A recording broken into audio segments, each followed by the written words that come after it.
All right, welcome back to the Alchemist Lab, everybody. And this video is going to be basically a Bobby Hemmitt lecture from a long time ago that I remember. What made me think about this lecture is mainly what's going on in the modern day Black conscious community. Well, the so-called conscious community. With everything from celebrity worship to actually mocking Bobby Hemmitt.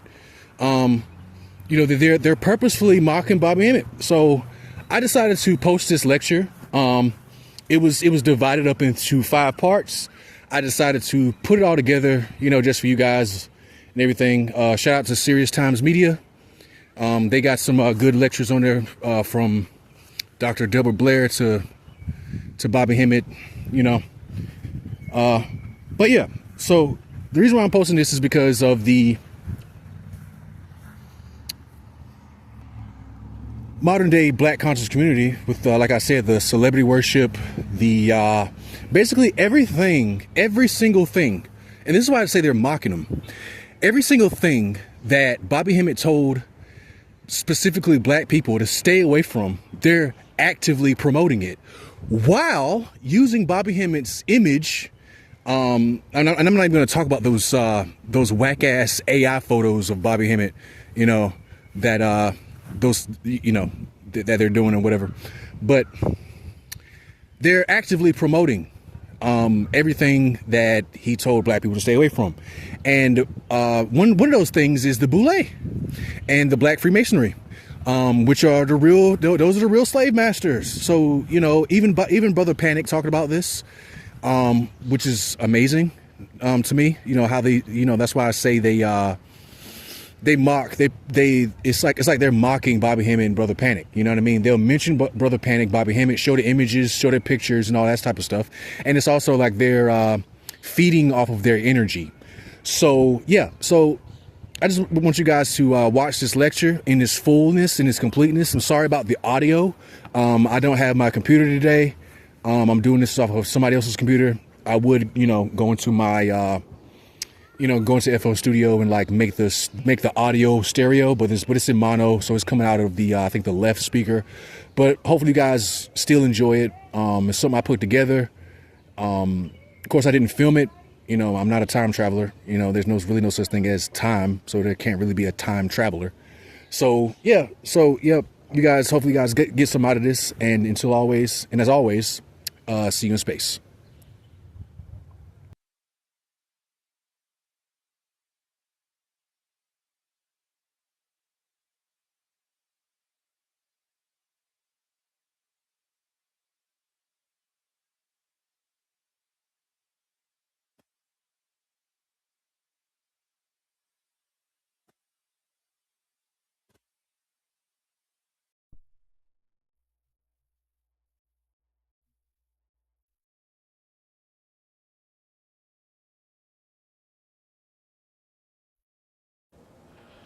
Peace, Black Power, Brother Bobby. How you doing, brother? Welcome back to the House of Consciousness. All right.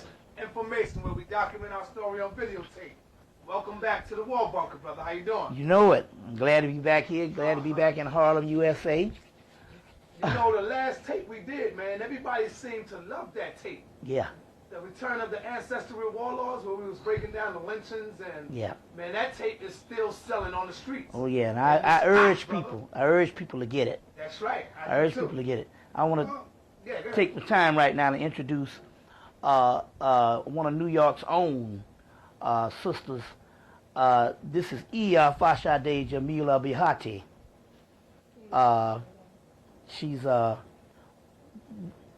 She's a priestess in the Yoruba, but I want to get this right. What type of priest in the Yoruba? Iyanifa priestess. Priestess of Ifa, and that's you.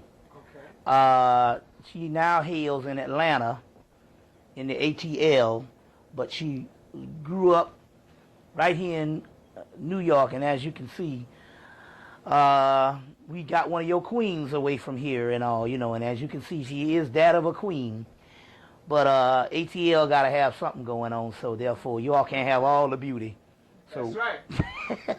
So, we did just that, Straight from Bed-Stuy. Do or die, Bed-Stuy. All right, brother. The first question I have for you, Brother Bobby, is I would like for you to tell the people more about yourself. How did you get started into seeking the knowledge of self? And was you brought up in Christianity or something like that in the home? Well, I'm from South Carolina, which is the Bible Belt. And as tradition, you know, you brought up in the church or whatever. Fortunately for me, I was brought up in the AME church, African Methodist Episcopal, and as you know, they can be a little bourgeoisie type of thing going on up in there. My church was in MULLINS, South Carolina, was so-called the upper echelon of churches, which means you got a borderline thing where you can get some people that can think a little bit. Fortunately, and I say that not necessarily to add light that the bourgeoisie are people that's these great thinkers. No, it's not that. It's just that because it wasn't such a radical form of fundamentalism, you see what I'm saying? People had a little leeway to have some type of the mind control not being there. And in this particular case, my mother was primary for that. When I used to ask the questions, well, if Adam and Eve was the first two people on earth, and they had Cain and Abel, and then Cain killed Abel, how the hell we get all the rest of the people on the earth? That's right. And she was like, I've been trying to figure that dumb shit out myself for a long time. I don't even believe in that stuff. And she told me that, I think I was in the 8th or 9th, I was like the 7th or 8th grade. So I knew then that there was an alternative, and she taught us the alternative and stuff because she was one of those souls that was before her time, living in the Bible Belt. You see what I'm saying? She's a school teacher, but she's living in the Bible Belt, and she has these alternative views and stuff that she can't really express around the masses of the people in the town. She expressed those things through us. So, and as far as religious aspect, although we did grow up in the Christian church or whatever, there was always this alternative escape route. And I started noticing these contradictions later on in life, especially when I got into college and on, you know. I remember being a freshman, and I asked this guy, I said, well, if everybody the people that don't believe in Jesus is going to hell, what about the people in the bush? What about the people in the Amazon, in the rainforest? What about people we see in remote areas of the world? And he stopped and paused and said, well, it's just too bad. They're just going to have to go to hell. You know, and it was interesting because I posed this question to him in 1980. And years later, I would read T.W. Doone's book, Bible Myths and Their Parallel, and he coined the phrase, he who knows one book knows none. And he said that he was a British Christian soldier, red coat, going around the world to civilize the heathens. And he said, but everywhere he went, the heathens lived a more spiritual and harmonious life than he in his red coat in his Bible. And then he realized then that the contradictions, and he ended up writing Bible Myths in its parallels, T.W. Doone. So it was literally an answer to what I posed a question almost 10 to 15 years earlier to a brother when I was a freshman in college, the same aspect, you know, some old jackleg preacher, student minister. You see, so there was always that in the back of the mind.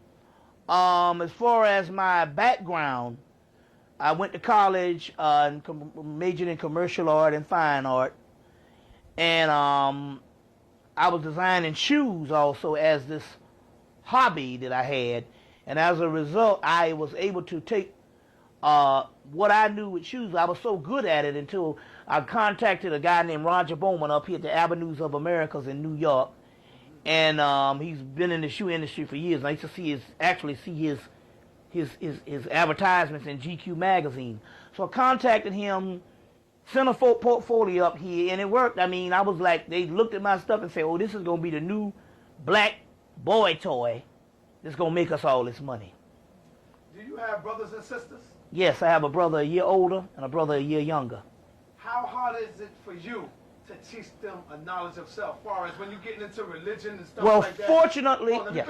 When you're getting into religion and you come to them and you say, well, sister or brother, I got to tell you something. there was never a man by the name of Jesus Christ in the shape of a human form or body who ever walked the face of the planet Earth. What do they say to you when you say things like that? Well, as far as my two brothers, I got a brother a year older and a brother a year younger. They was also taught by the same woman. So basically, well, a rare situation to have a family of consciousness. At least my mother and my two brothers. Fortunately, my mother would listen to what her baby boy says before she'd listen to what I say. But then again, that's just the protocol and all, because that's her baby. And all, you know, the one that's a year younger than me. But as far as my brothers, they are all down with this and always have been down with this and all. And that's very rare in a family setting to have that many people.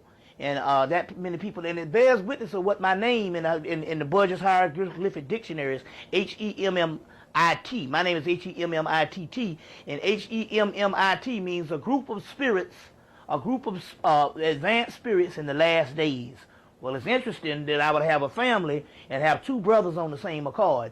But as far as cousins, aunts, uncles, you know what I'm saying, and just the immediate family, I understand exactly where you're coming from and all. It's a very lonely thing. It's a very lonely thing. And the mind control of this, what was reared, or what they were taught when they was a child, is the hardest thing to break. And I'm talking about people who got PhDs, master's degrees. And it doesn't matter based on your status, your economic, or anything. This is some stuff that is put in you as a child that's hard to break. You see, so we do get that, we do get that, and we all know that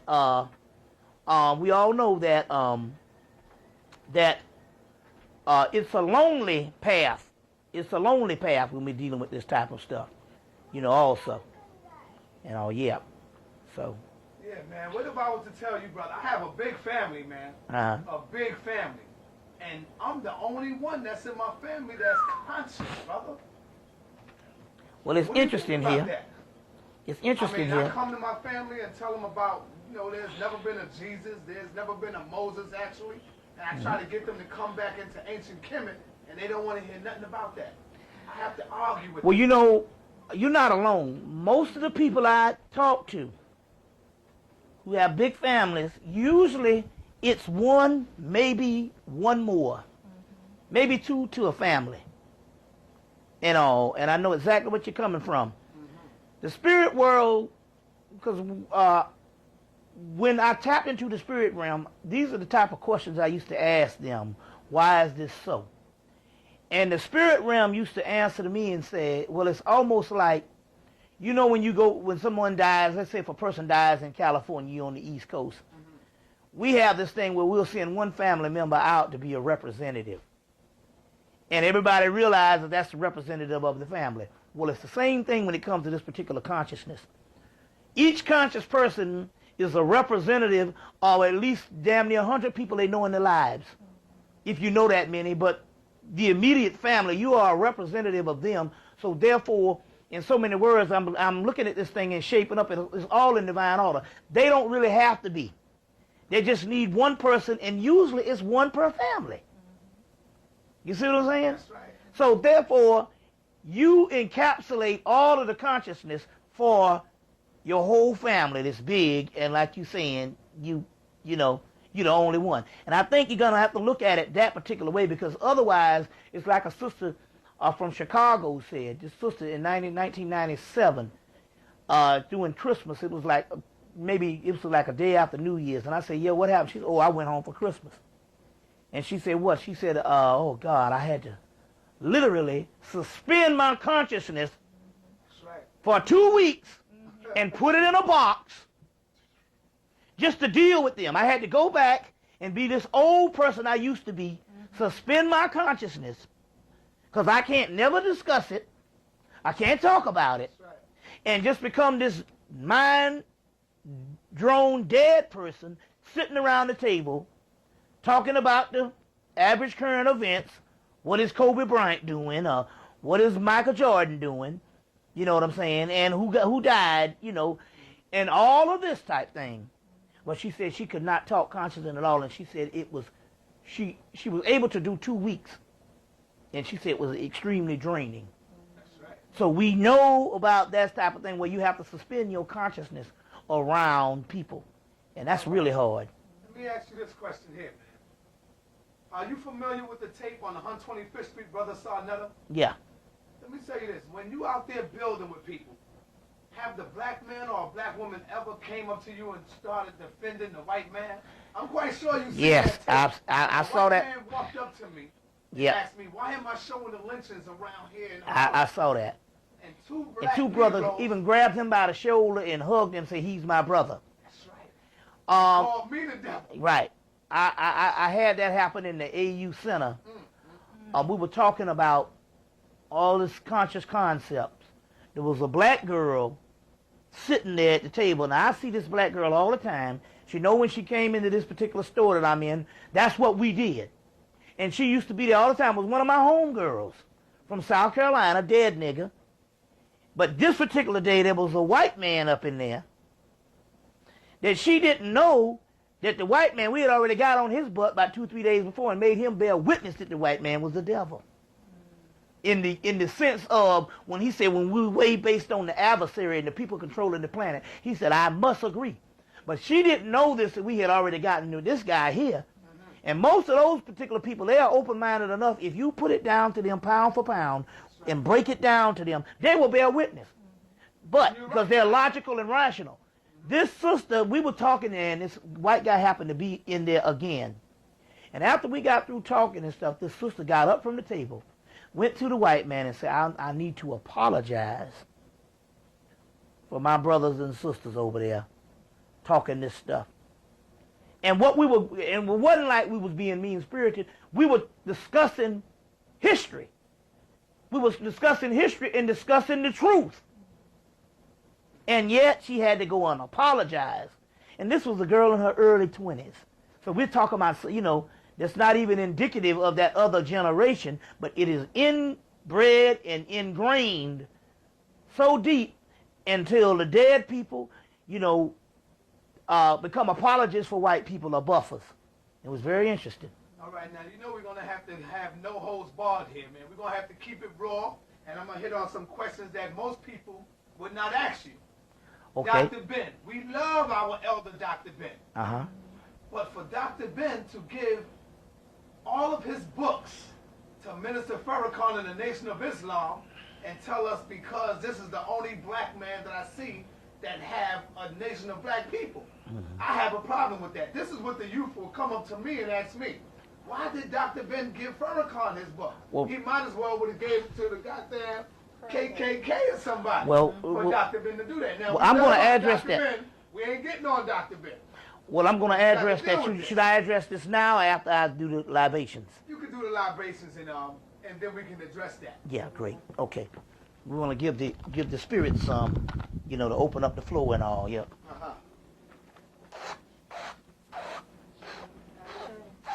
Ashe. Zarabanda, Zarabanda, Zarabanda. Ashe. Santissima Muerte. Ashe.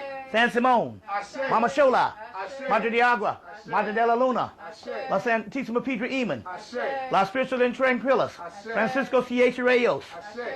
El Cristo Negro. Ashe. El Cristo Rey. Ashe. Santissima Muerte. Santissima Pedra Iman. Ashe. O Teacher T.H. Sheola. Ashe.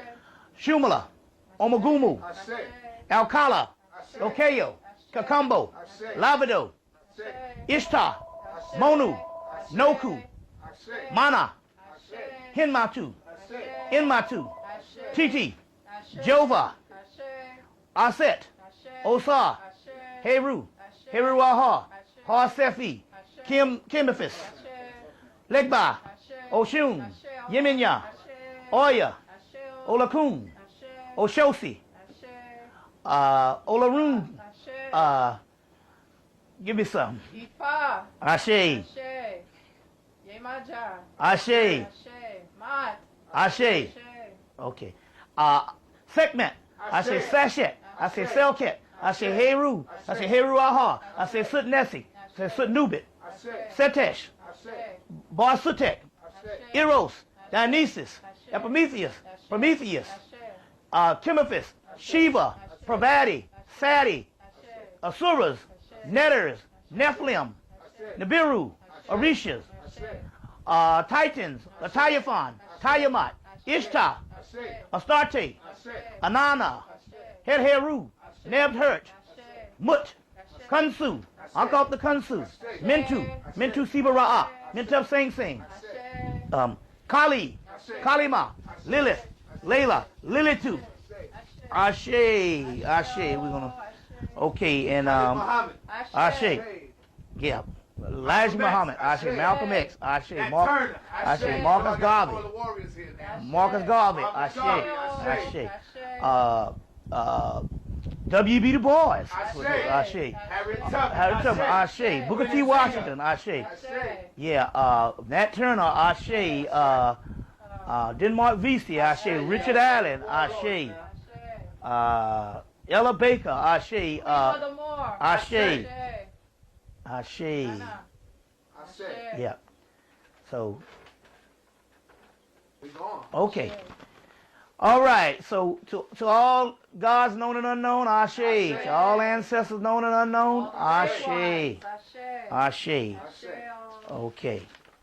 So you asked the question about Dr. Ben. Well, to no disrespect, we love our elder. Yep. You know. I'm still trying to figure this one out. Well, let's give the background on what happened. He wanted to leave his library to some type of group. He asked the Schomburg to take it, and they turned him down. You know, they turned him down.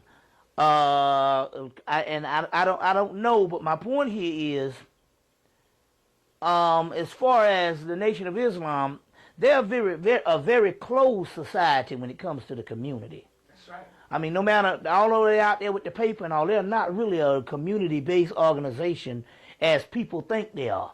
You know what I'm saying? That's right. It's more on a cult status when it comes to the community. So therefore, I don't see how the community can benefit from this.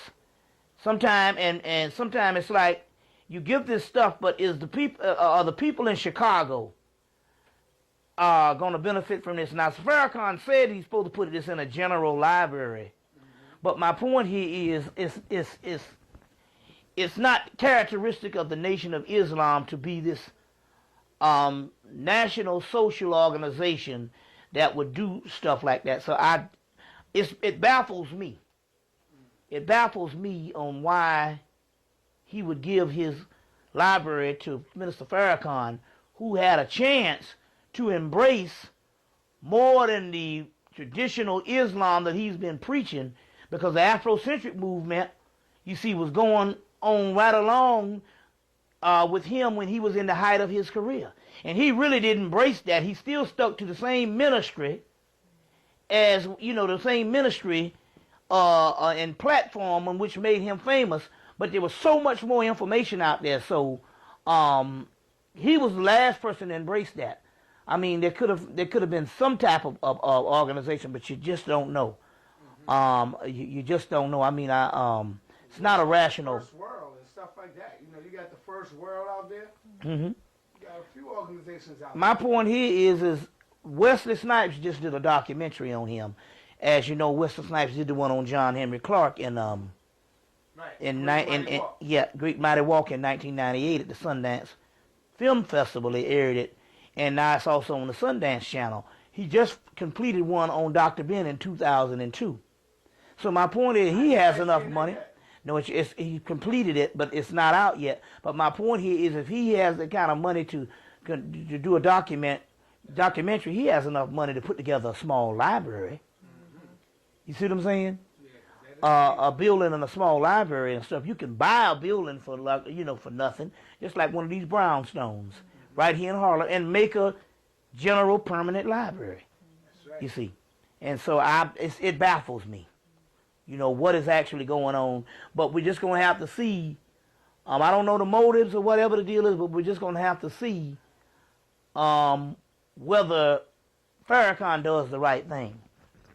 But as far as the community is concerned, we're talking about a man that is seen mostly with white folks now than he is the black people.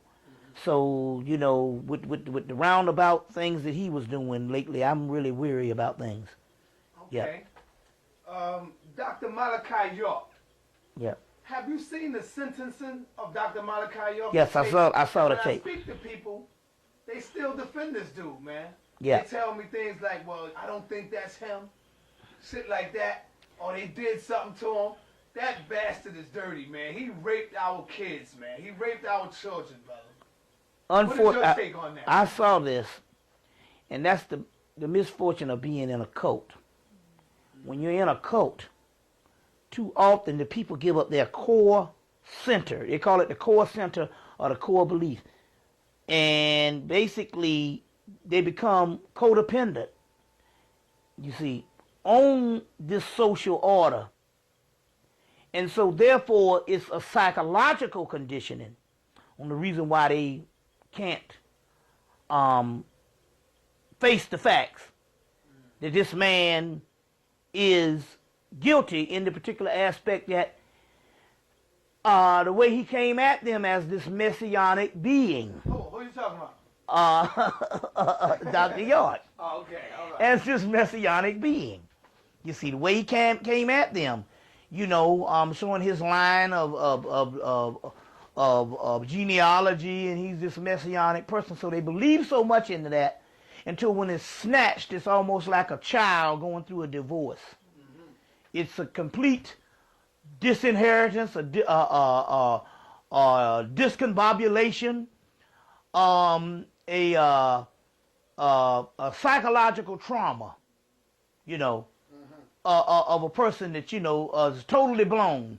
And so what happens is the body tries to, and the mind tries to compensate with that. And in so many words, it's just like children who have a traumatic past. They try to suppress things and try to, in this particular case, these grown people are trying to suppress what's going on by, and there's so many escape routes, by saying that, well, the general government is after him. Well, we would say that the government is after all black leaders. That's right. But the point I'm trying to make, not only the black leaders, but the black man, period. yeah. So my point is, that's really, but you know, so you can go that route. But my point here is, he, as a person, knowing that he's a part of an organization, should have known better. That's right. But the way they were saying, and the way this tape is going, we're talking about one of the greatest child molesters in world history. Literally countless of children. But the point I'm trying to make with the followers is, why did he plead guilty? If it's so. Well, his followers would tell you because he wanted to free the other women that got arrested with him. That's bullshit, man.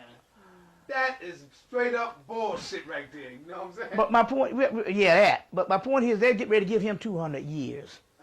They reduced it down to 15 years plus 30 years probation. And he took that. Well, he's already in his 60s. Damn. You see what I'm saying? Right. Late 50s. So, I mean, that's like 100 years if you already in your 60s. You know, so they're going to give him 200 years. But I think that basically, if it's a legitimate warfare, if it's a legitimate castration of the black leader, then you're supposed to go down with the sinking ship. You see what I'm saying? Because it strengthens your cause. That's right. But he literally, you see what I'm saying, disassociated himself from the cause and basically destroyed his particular organization psychologically, because what he's done here is, by admitting to this thing, you see what I'm saying, it literally messed the entire organization up as far as how they're going to be able to live that down. He admitted to it. And even if he was wrong, it does look like some type of a real punctified way to deal with this thing. You see what I'm saying? But my thing personally, I think the whole concept here is he knew something was going on. And if you see the tape, how could he get away that long? I mean, this guy literally was raping children. Now, it's interesting here because he got a son down in Atlanta that's 8 years old, and the son's mother even said that he even was with the son. So we're talking some crazy stuff here. You see, so they also talked about how he was sticking dildos up little boys' rectum, man. Yeah, all that's in the tape case. Right. And they said that, to all of that. And not only that, they said that they wouldn't have had anything on him, but he made tapes of it. That's right. And they made mention of the tape, and the courtroom said they saw the tapes. And that's why he had to cop out. Yes. Uh-huh. So this is it's unbelievable. You see, but I must say this particular part also too, because this is a time that all black patriarchal leaders in this old system is biting the bullet. It's like if there's anything that is not the people's thing, some ulterior motive, self-aggrandizement, something where a person, some egotistical way that your movement is not the people's movement, this new system of what they call the rise of the divine feminine is coming in, or the Mayatean energy is coming in, and it is doing right. It is basically neutralizing that stands in the way. I mean, H. Rap Brown, he's gone. But he was down in Atlanta. He had the woman, the black woman in the veil. So that means she took a step backwards from Christianity. That's right. And she's completely covered up. So he's gone. You see what I'm saying and all? Farrakhan just retired, you know, but he went through his chastisement because he was sick for the last 10 years. And holy men never get sick. That's right. You see. Never get sick. So my point here is there's a cycle going on, and if you're not coming correct, you're biting the bullet. That's what's happening. We know this has to be this way even when the white Catholic Church was being exposed. You see what I'm saying? We know that this has to be the case. You know, Islam is completely uprooted. You know, after 9/11, they have no type of spiritual recourse in the world. If they was all supposed to be Allah supposed to take care of him, well, doggone it, he's an absentee landlord when it comes to this white boy and what he has done the last 2 years based on Islam. So obviously there's something going on about an old order that's on its way out. And so it's a spiritual thing also. You see, on its way out. And so you have to look at these things. You have to look at these things on that particular level. But fortunately or unfortunately, those particular people that's disenfranchised in his cult, Malachi York's cult, because he pleaded guilty, means that the lawsuits are going to come in now. You see, and they've already been talking about this thing, and so it's going to be a lot of things. It's going to be basically they're finished. Now he tried to free himself 2 weeks ago on this Moorish thing, saying that he's a Moor, and so the law shouldn't apply to him on the same level as other people. But what he didn't realize was whether you were a Moor or fucking Japanese, child molestation and rape laws are international now. So that follows you to Kenya. It doesn't matter. That's right. That's international now. You see. And there's something else that you have to realize, Dr. York, being smart and intelligent as you are, brother, the white man don't see you as no goddamn Moor. He don't see you as a fucking Freemason. He see you as a nigga. Yeah. Those are just labels and titles that you want to put on yourself. Yeah. He don't give a goddamn about no Moors. But then again, on the other hand, he knows all our history. That's right. He knows what we are, so you don't have to holler or say anything to him. He knows what we are. That's right. You still a nigga in the eyesight of the white man. It don't matter. All of us are. Yeah. We are all niggas to the white man. Yeah. You see what I'm saying? He changed the rules when he feel like changing and the rules. as if to say that he's going to be fair enough to go, okay, now you are Moor, so you can go. That's right. You know, I mean, even if you were, we're talking about people that's legitimate that they locked down forever. That's right. You see what I'm saying? We're talking about a people who has no proof of O.J. Simpson killing his wife, but still won't never let that go. That's right. And now the criteria for you to go to another level in Hollywood is you got to say on the camera that O.J. Simpson did it.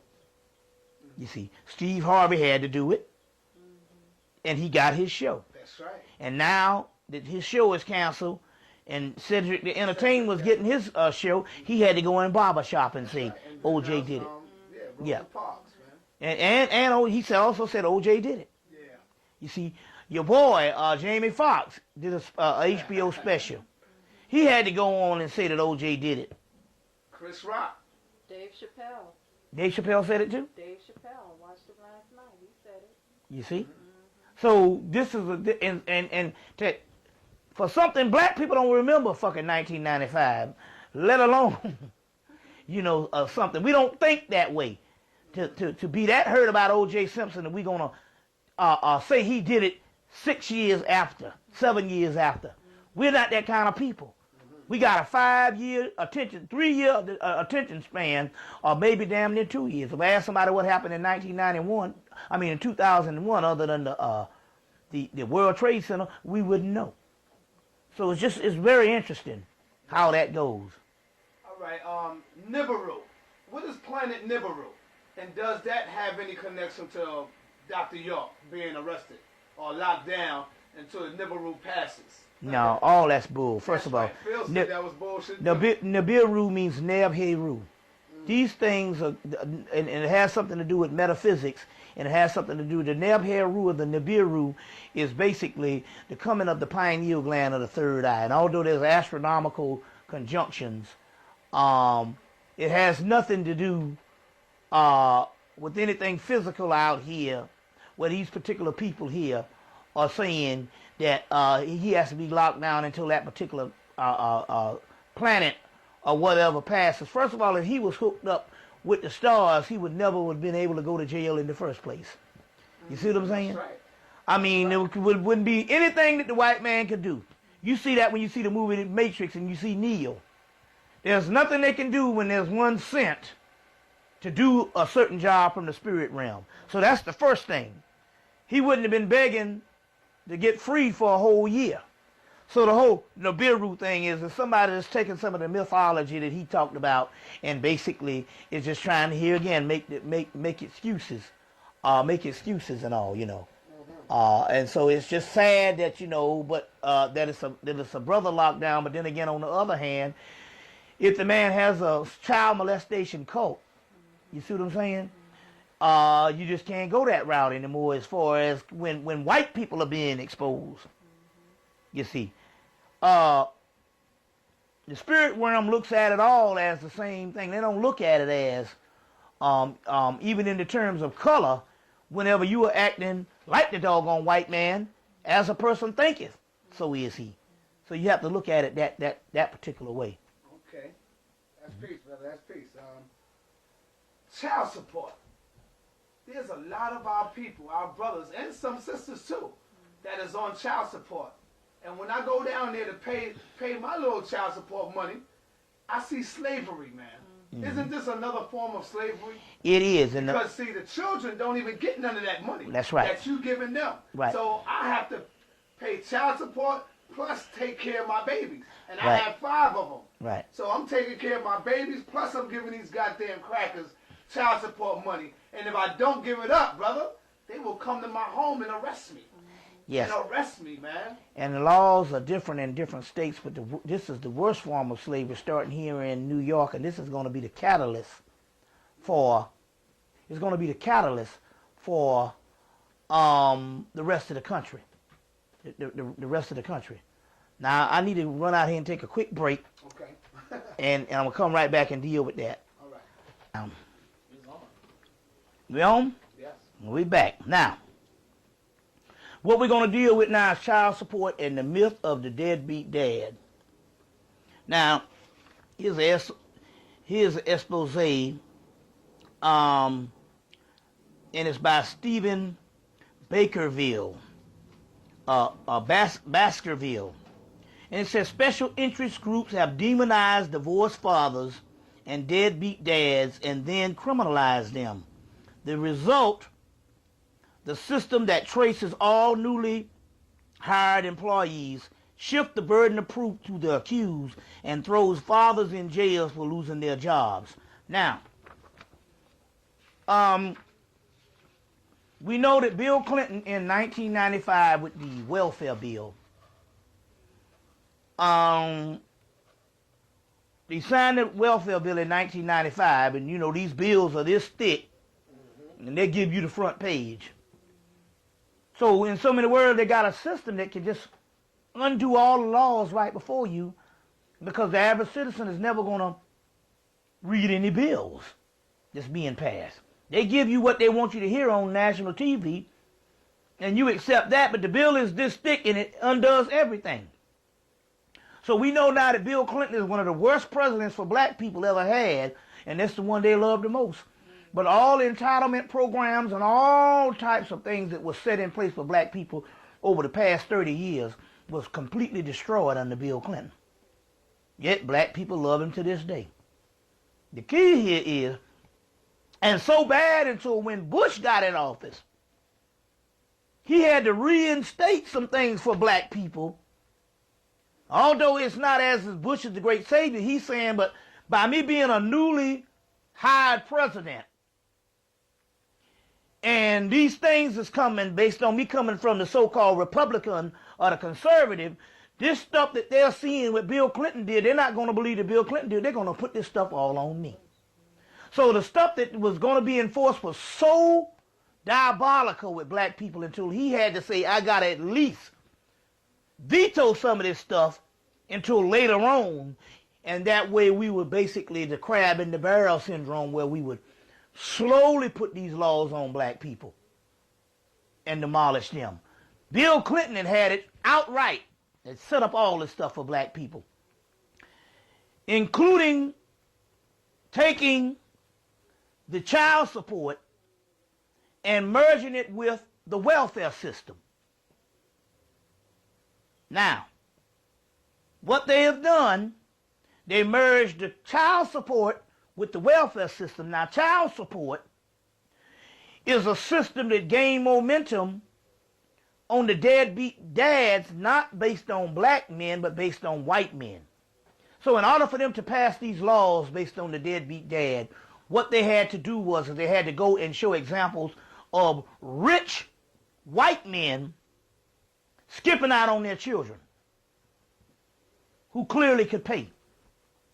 And they showed these examples across the United States of rich white men skipping out on their children. Now remember, now it is the rich white men, you see what I'm saying, that's putting this thing down because they can afford to pay. So what they did was that they got several deadbeat dads of white men, rich white men across the country. To build the case of the deadbeat dad and the child support case, what you do is you would have something that's so ridiculous. You can't just put it on poor people because they say, well, you know, poor people don't have the money to pay such and such. Some of these people don't have jobs. So what you would do is you would go deal with some stuff that's just completely, blatantly irrational, like a millionaire dad that's a deadbeat dad. So they had millionaire dads with 6 figures that were deadbeat dads. So as a result, this made the laws intolerant based on the deadbeat dad and the child support, and it strengthened the child support laws in the early 90s. Meanwhile, it was a system that was put together to get nothing but the black man and put him in slavery again. Meanwhile, Bill Clinton goes and takes the welfare and merges it with the deadbeat dad of the child support, because now the child support has the laws to incarcerate people. See, they strengthen the child support laws, so child support is this major entity like drug enforcement. It's on the same level. The laws that support drug enforcement, you see, they strengthen the deadbeat dad laws or the child support laws so that they could be on the same line of being a strengthened entity to go after the dads.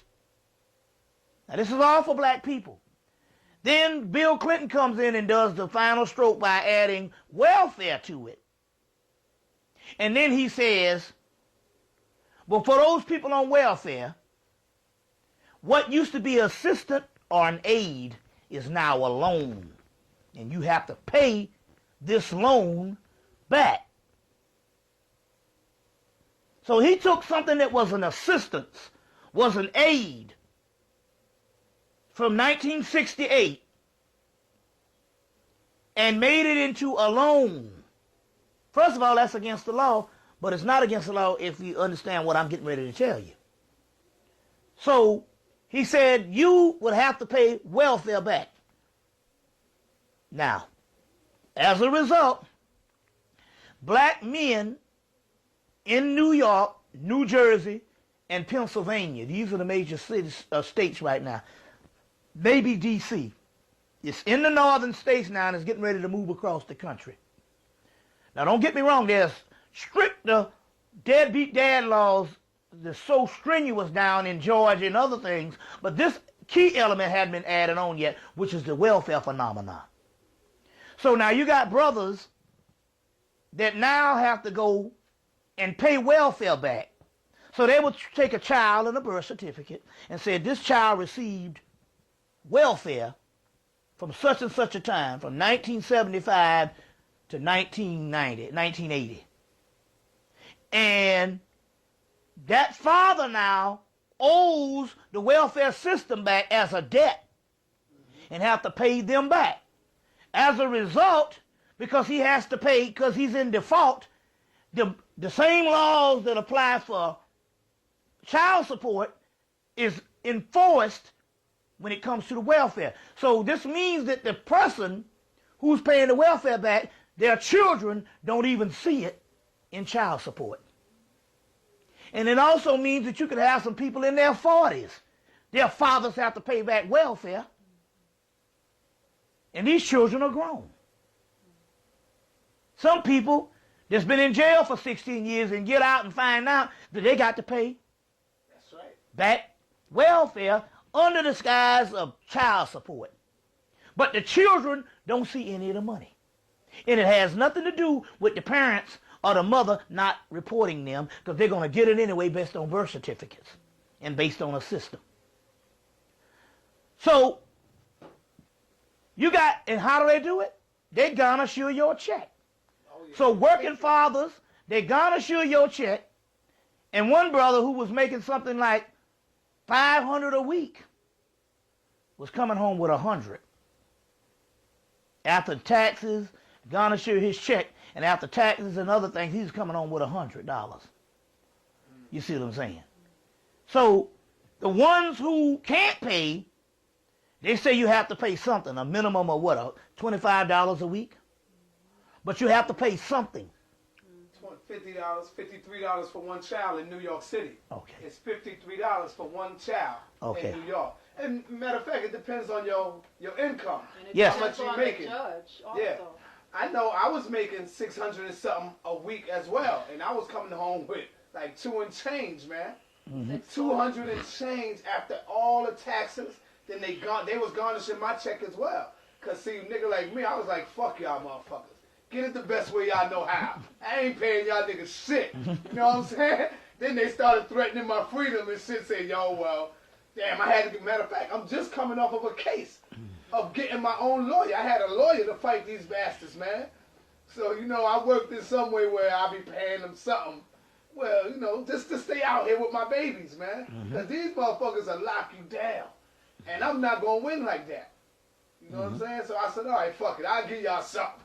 But I wasn't paying these motherfuckers shit. They had to take. And they was taking their money from me. You know. Straight up. Extortion. Extortion, yeah. Yes. Extortion. That's Well, what it is. It's, yeah.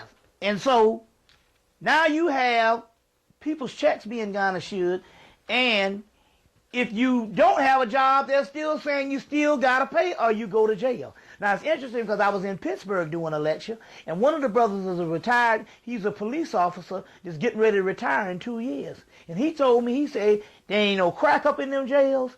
He said there's no crack, cocaine. You can read that. You know, To show our people. That's you know, real. read this. Wait a Let minute. the sister read that. He's saying there's nothing, some only thing proof. that's on the floors in those jails in Pittsburgh on every floor is child support. That's right. Yeah. This notice says this is a judgment, and Move it's closer, saying move closer. Right. Yeah, Okay. move closer, man, because you got the mic on. Yeah. Oh, I see what you're saying. Yeah. the notice says your willful failure to obey this order may result in incarceration for criminal non-support or contempt. Your failure to obey this order may result in suspension of your driver's license, state-issued professional, trade, business, and occupational licenses, and recreational and sporting licenses and permits, and imposition of real and personal property liens. They will take everything from you. That's right. Everything. That's slavery. And not only that, we're talking about being in default where you can't get a house, you can't get anything. You basically, it's the same thing. You can't get a car, you can't get anything because you are in default. Now this is interesting here. Now this is all under, and they can back all this up because they have fused in the welfare thing with the child support laws, which were strengthened. Now people are still asking, how can you take, and this is the great mystery, how can you take something that was an assistance or an aid when it was first installed in the inception, and now turn it into a loan? That's against the law. So that asks the next question. Hold up, man. Just take a look at that shit. $6,943.60. They crazy as hell. Right. Get it the best way they know how. Wow. I And remember you said something. how much of that is going to your children? None of it. None of that shit is That's the going thing to- about it. None of this, this thing is so devastating to children, don't see any of it. You can say there could be some consolation if your child was getting all of it.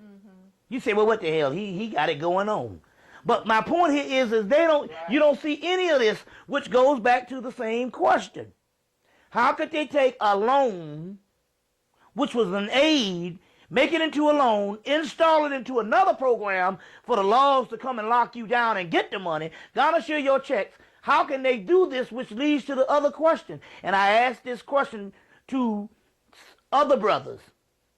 Did you see any white men down there? Hell no. You can count them on your fingers. Now, being that the white man and being that the white woman was the biggest recipient of welfare in the country, it makes sense. There were more of them. They got more states. They got states that don't even have black people in damn near. So there were more white women on welfare than black women. But yet there are no system. One brother says it's a whole different system. They don't even have to go through this. Now let's go into the great mystery on why the white man don't have to go through this, which owes the most money. Because the white man don't owe a dime. Why? The white man don't owe a dime because the white man is, and this is where it comes, and this is the great mystery, he's a United States citizen. We are property of the United States government based on these particular, the 14th Amendment and all this. They talk about how we are contract slaves. We are contract slaves. And so people say, well, how do you say that, Bobby? We were emancipated from slavery, servitude, and chattel slavery. There was never no induction, no ceremony, no decree, no mandate, or nothing to induct us into United States citizenship. You see what I'm saying? So therefore, we are called contract slaves of the United States government. So what was supposed to be an aid in 1968 or 1964 or whenever this stuff was, it was what it was for the white man. For the aid only applies to citizens. But because we are property of the United States government, or contract slaves, and I'll give you the other word, which explains it in a few minutes what we really are and how this goes. Some people say, how can you get away with this? Because we are not citizens. Ours fall under the law of other sovereign countries like Philippines, Jamaica, countries in Africa, countries in Europe, where they owe the government money back. Where they owe the United States government, these poor countries, especially the quote-unquote third world countries that we call first world countries, that owe the government millions of dollars. We fall under that because we're not citizens, so therefore it's a loan. You get it? That's the mystery. So some people say, well, how can it be a loan for that, but we can take place in all other rights as citizens? Because you can do that And that's why the affirmative action thing that came down recently was very important. We can do that because what we are under is not based on citizenship. Because we are contract slaves, we have what is called privileges. And a privilege is something that is given to you that can be revoked. And they revoke it based on what section of that privilege that they want to give it to you, they revoke it. So the other things haven't been revoked yet. It's in the movie Starship Troopers. The book was written in 1958, where they talk about in this country you have civilians and citizens. Citizens have all inalienable rights as citizens. But civilians have to have things given to them, privileges, and they can always be taken away. We have privileges, and those privileges is yes, you're privileged to go out and vote, you're privileged to go out and take part of the process as a citizen, only until they revoke your privilege on what section they want to revoke your privileges. So they revoke the welfare privileges. From the past 30 years, you didn't have to pay it back. But they revoke those privileges, and there's a difference with having privileges. That's the same thing of how they're going to try to repeal the act, and you have to have a voting rights act every 25 years or 26 years. No other race has to do it. And that means that the Africans that come to this country that is inducted into citizenship, the Italians, the Irish, or anybody in the country, and I said African because they're blacker than you in color, but yet they are a citizen, and they can go further than you than what you can based on they want to get rid of the privileges. And you can see that going on right now. Exactly. So they're more citizens. They're citizens. And so that means that everybody that come off a boat that goes through and get their citizenship in the 7-year have more rights than we do, and we're still under the privileges. No other person has to vote for a voting rights act. It'd be a voting rights act if we were citizens. Contract slaves that need privileges. So these are privileges. Now, the good part about that is that still makes us sovereign. And I'll tell you what I mean by that. One brother in Atlanta in 1995 made him up a passport, put his own seals and whatever he does because he's sovereign and all of that. That's have to be a wide body of people. It depends on what you decree. If you're free, then you can be your own nation. And so he made up a passport, certain symbols on it, which meant something. And he laminated it, and he flew out of the country, and the passport passed in 5 countries, including the United States, because he had a plane to go to a foreign flight. You still have to show your passport. Now, how could he do this in 1995? Because we are sovereign. But on the other hand, when it comes to what is going on, that's one aspect, but this all questions. If we don't have the freedom of speech, the right to laws that is inalienable rights to other people, goes right along with the terrorist bills, the Subversive Act, and all these other things that is going on. See, this goes right along with those particular things. So, this is what's going on here. It's a form of slavery, more slavery in the particular aspect. This is literal slavery because we're not citizens to defend ourselves. So we have no legal recourse other than being your own sovereign person. And this is like you and other people have done.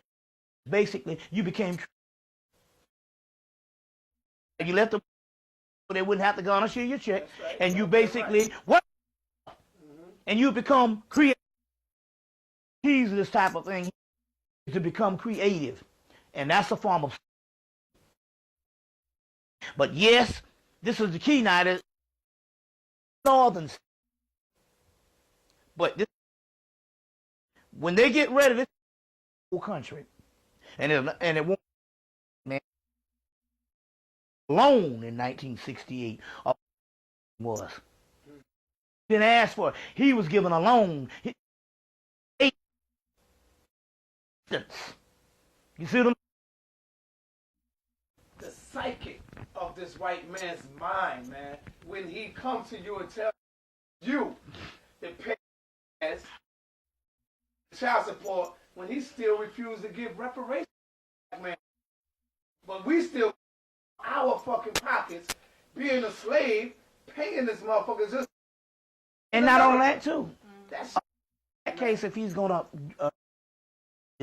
then one of the privileges we don't based on income tax.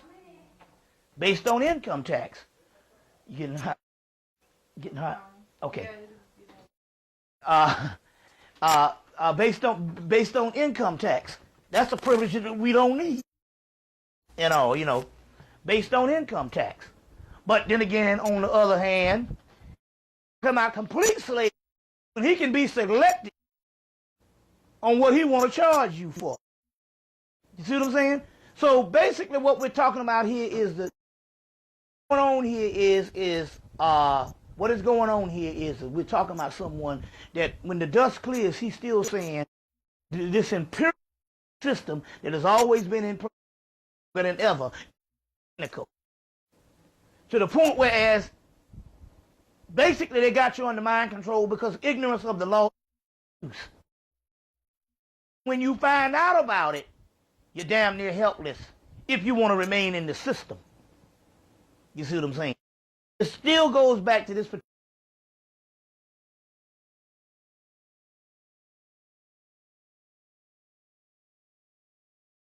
particular mindset of a person that is much more severe than what we.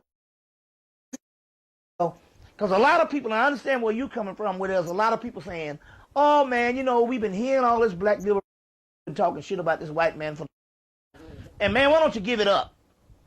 But we must also take a part here when we give things up. What is the repercussions?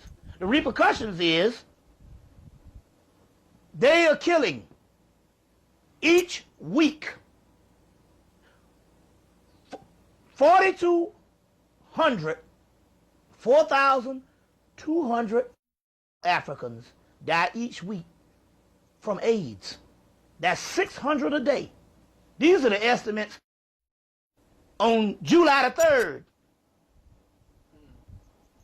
Right after, either during the time of George's visit to Africa. They say they're losing 600 South Africans a day. You see what I'm saying?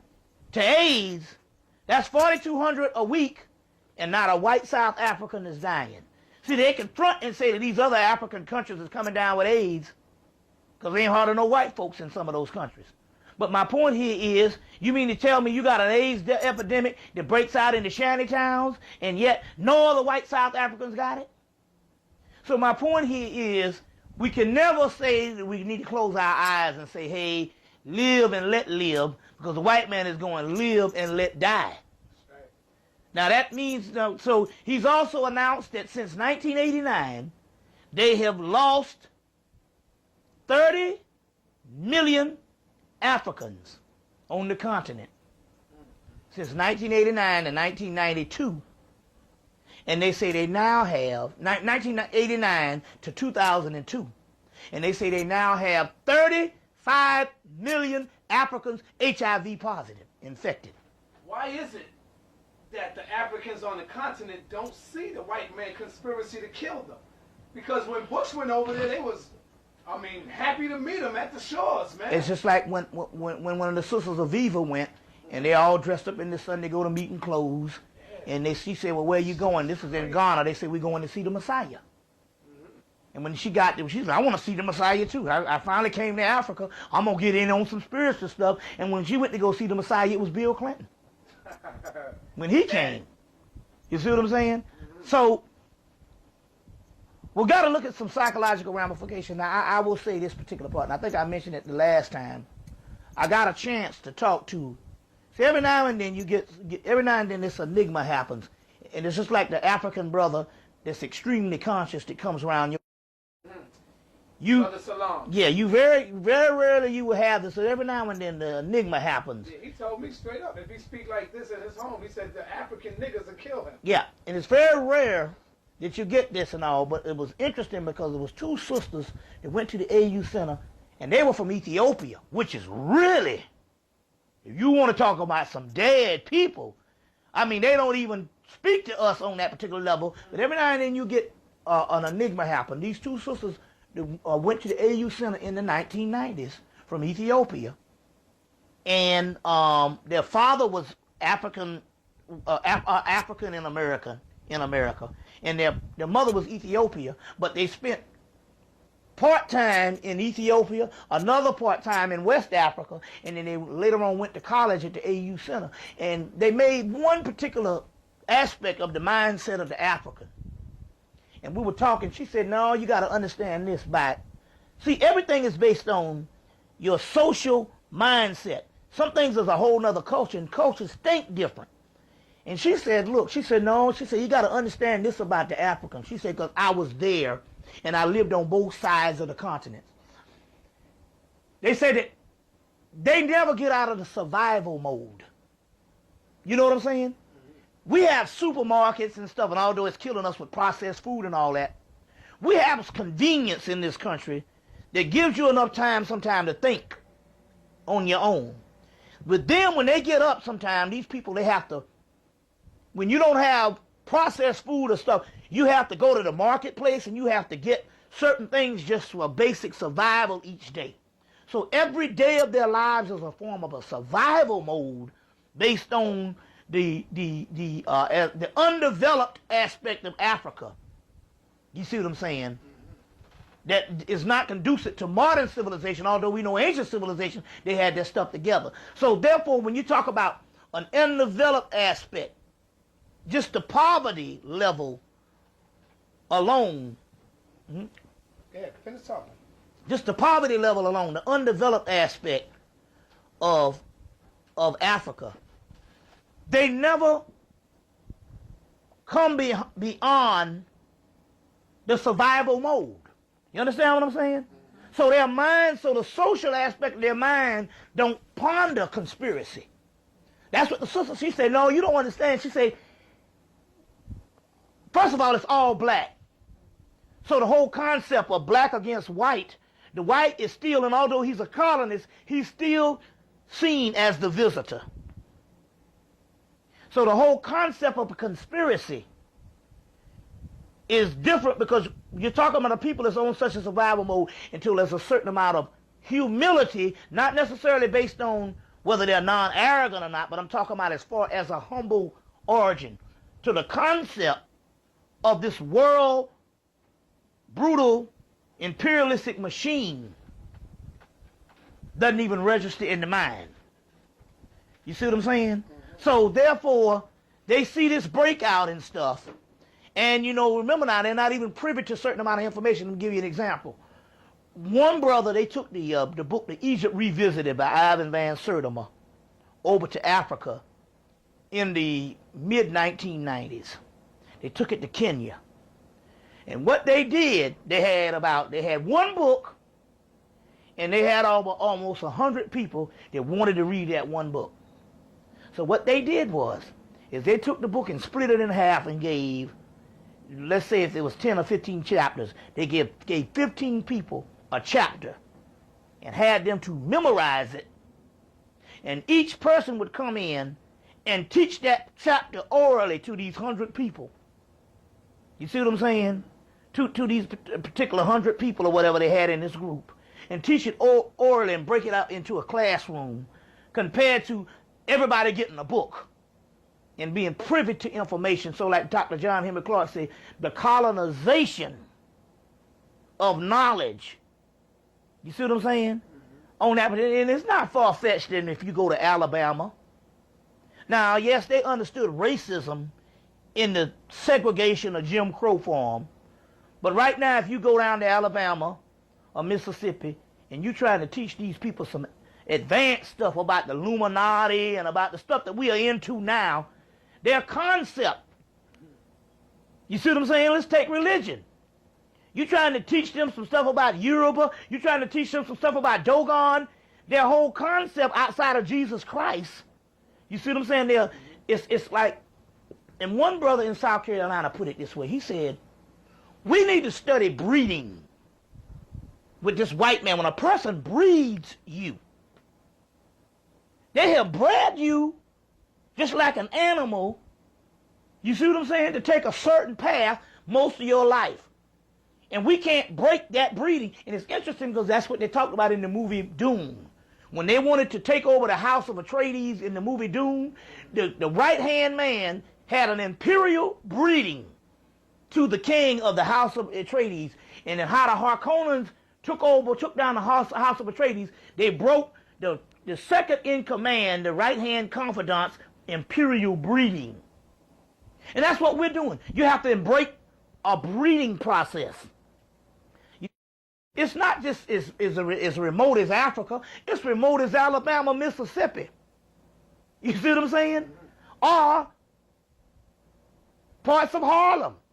Because we still talking about the same people. That particular concept of a oppressed people. An oppressed people are a victim mentally and psychologically until you have, and it was interesting here because it was a white boy in 1989, I remember this. Because this is when when stuff started, they started killing people with crack and killing people and doing all types of stuff. And somebody mentioned something about the black community to him, as well as something that was the white community was doing. And the white guy turned around and said, man, he said, please. He said, them people got about 4,000 complexities running together. And he was talking about the oppressed mind and how the oppressed mind has so many idiosyncrasies and complexities and barriers running together until it goes back to that one thing. Every day is a survival mode. In our case, we survive by going to the malls or going downtown Harlem and getting the new shit. 25th Street, getting the new stuff on the side, but it's still a form of survival. Ours just happened to be within the realm of capitalism and consumerism. Theirs happened to be in the realm of just the basic level of food and water. You know what I'm saying? So something about a mentality when a person has to walk 2 miles just to get some damn water. You see what I'm saying? So and so I think that's to be fair on how you can say, well, how can a people not see this? Not see this. You figure somebody would be that sophisticated that they would see it and all, but then again, I have to be fair on that and all, and I have to do that and all because the sister, she hit upon that because she was actually there to see the mindset of the people. So I think this is a good way to understand on how this white boy is able to rule based on the social order and the way he breeds people. And so we haven't even looked at just the severity of colonization. The last 30 years, we have been dealing with the severity of American slavery and what it has done to us. And we are the people that chronicled it and chronicled it and cataloged it because we are in the land that basically is privy to knowledge and libraries. But here's some stuff that we really hadn't done a real in-depth psychological analysis on colonization and what mindset that it has done to destroy the African mind. And clearly this is a product of colonization when they got thousands of African women in Ghana running down in their Sunday go-to-meeting clothes, some stuff that we used to wear in the 1930s, with the big hats and all that stuff, and the little pocketbooks and the white gloves, and they was running down to see the Messiah, who was Bill Clinton. You know what I'm saying? They kind of was used to it this time, but the last time you should have saw him, they was trying to pull the flesh off his hands. You know what I'm saying? So that's the severity of the colonization that the British put there in that type of environment. And so as a result, they're killing them every day with AIDS, and no one is standing up saying, look, this is genocide. And then you got your Negro leaders over here who was a part of a secret society. This thing is going beyond that. They can't talk because they took an oath of homosexuality that binds them together. We'll get into that in a few minutes. You know, so this is some interesting stuff. Yeah. That's peace, man.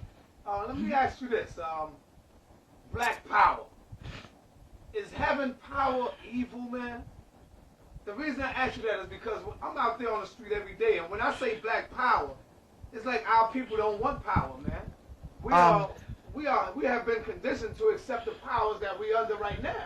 To me, black power don't mean just going to get a gun and killing the It's white Stockholm syndrome, where the person identifies only and falls in love with the what is called a pedagogy of the oppressed. How important it is for us to have black power? Okay. Let me say that. Well, let me give you the response to what you were saying.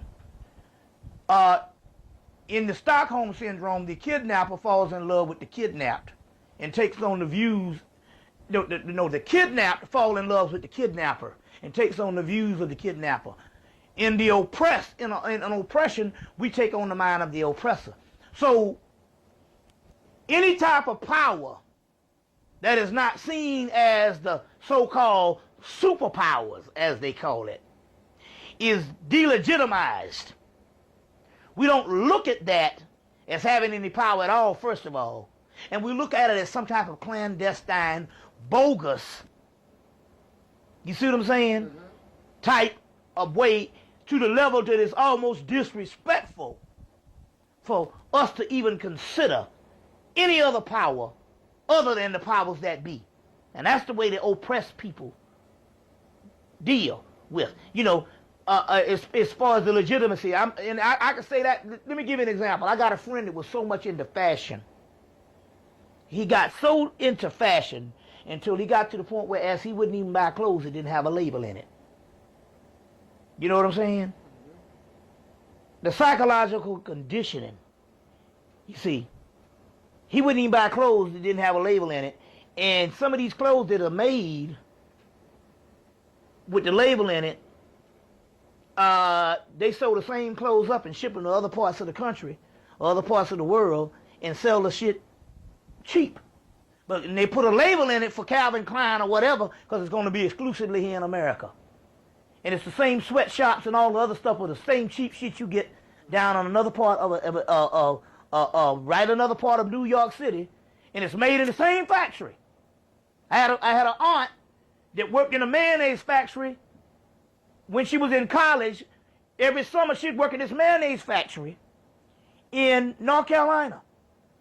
And she said they made mayonnaise for Hellman's, Kraft, and all of the major companies, and then they made the generic brands for all of the supermarkets. See where you got the, Pathmark has a brand. Down south you have Kroger. And it was all made in the same factory.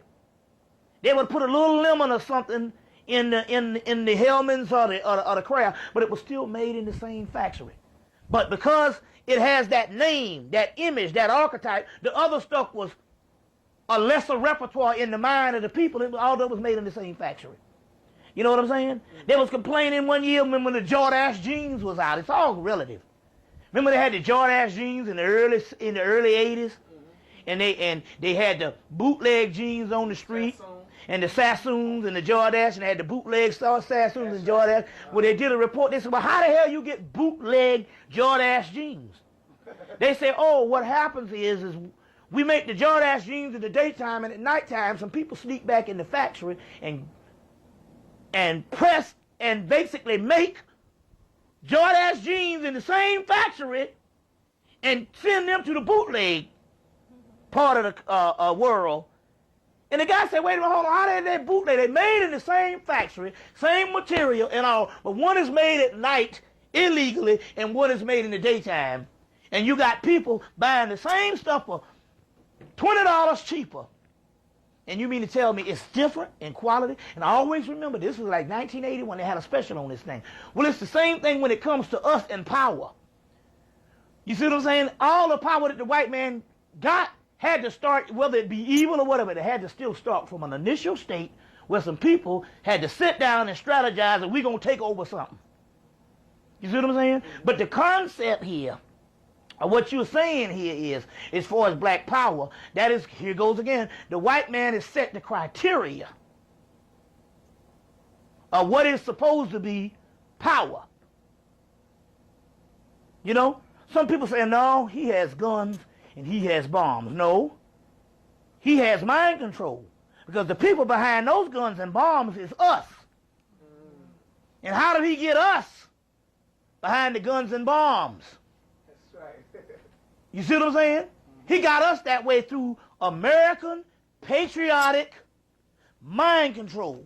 So here goes again.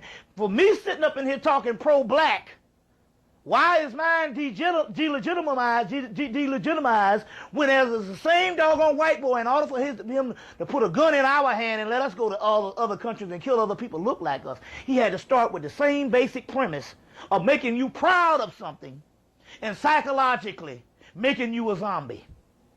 You see what I'm saying? So we still talking about, so when you talk about the basis of power always start with ideals. Before, when you get to the military aspect of it, you're on the last leg of it. But each one of those people, in order for them to go to Iraq, they had to be drilled psychologically that this is something that's very important.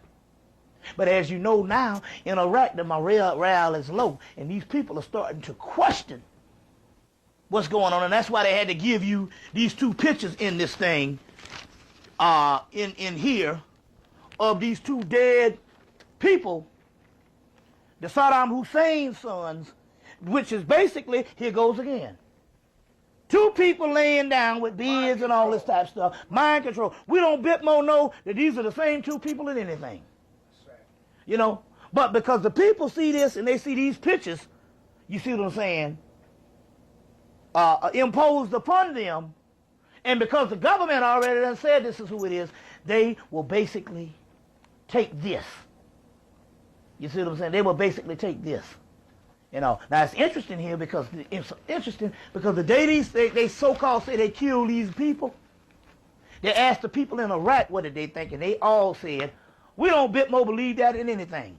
Why? Because they are not privy to, or they are not subject to the daily grind of disinformation and propaganda that is given to the American public. So going back again, we're talking about a people even when they are bogus in their power and really don't have power at all.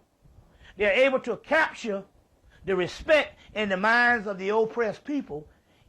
You see what I'm saying? Even when they're weak. Like, give you an example. They talk about the Roman government. The Roman government did one thing in its history. They killed people.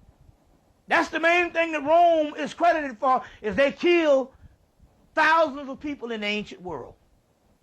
So much until it grew this legend, you don't go up against the Roman Empire. And the Roman Empire fell weak and was weak for 100 years before anybody went up against it because of the legend. And it was a group of people called the German Vandals. Where you get the word vandalize from. The German Vandals, who were illiterate, so they didn't know the legend, went up in there and kicked Rome's ass. You see? Kicked their ass. Well, it's the same concept when it comes to this particular black power. It's all about criteria and what we have been given in this mind control game where we delegitimize everything that is not coming from European thought, which is the key now. Because since 2000, they said now, based on the world, when they talk about the World Wide Web and globalization, they're talking about the globalization and making supreme European thought. So they're also saying if you don't think like a European now, you're somewhat not human. So European thought is now become the criteria for human thought. And the people who don't think like Europeans are somewhat not human. Let me give you an example. On July the 3rd, I don't know if it was July the 3rd, it was, I put it this way, it was the second day that Bush was in Africa. They went to Kenya, and they was talking about all this AIDS, which we know they giving them AIDS and calling it, killing them and calling it AIDS. And we went to Kenya. They went to Kenya. And here it goes again to show you the criteria. They had a black woman dying in the bed on ABC National News. They showed this on prime time. Hell, this is before prime time. This is fucking 7 o'clock. Prime time is from 8 to 10 o'clock. This is even before prime time.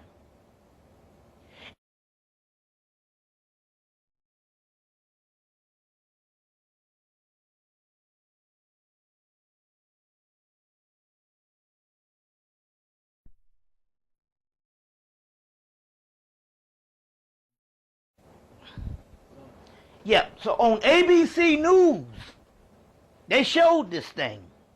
They had a black woman laying in the bed in Kenya, not in the bush, dying with AIDS.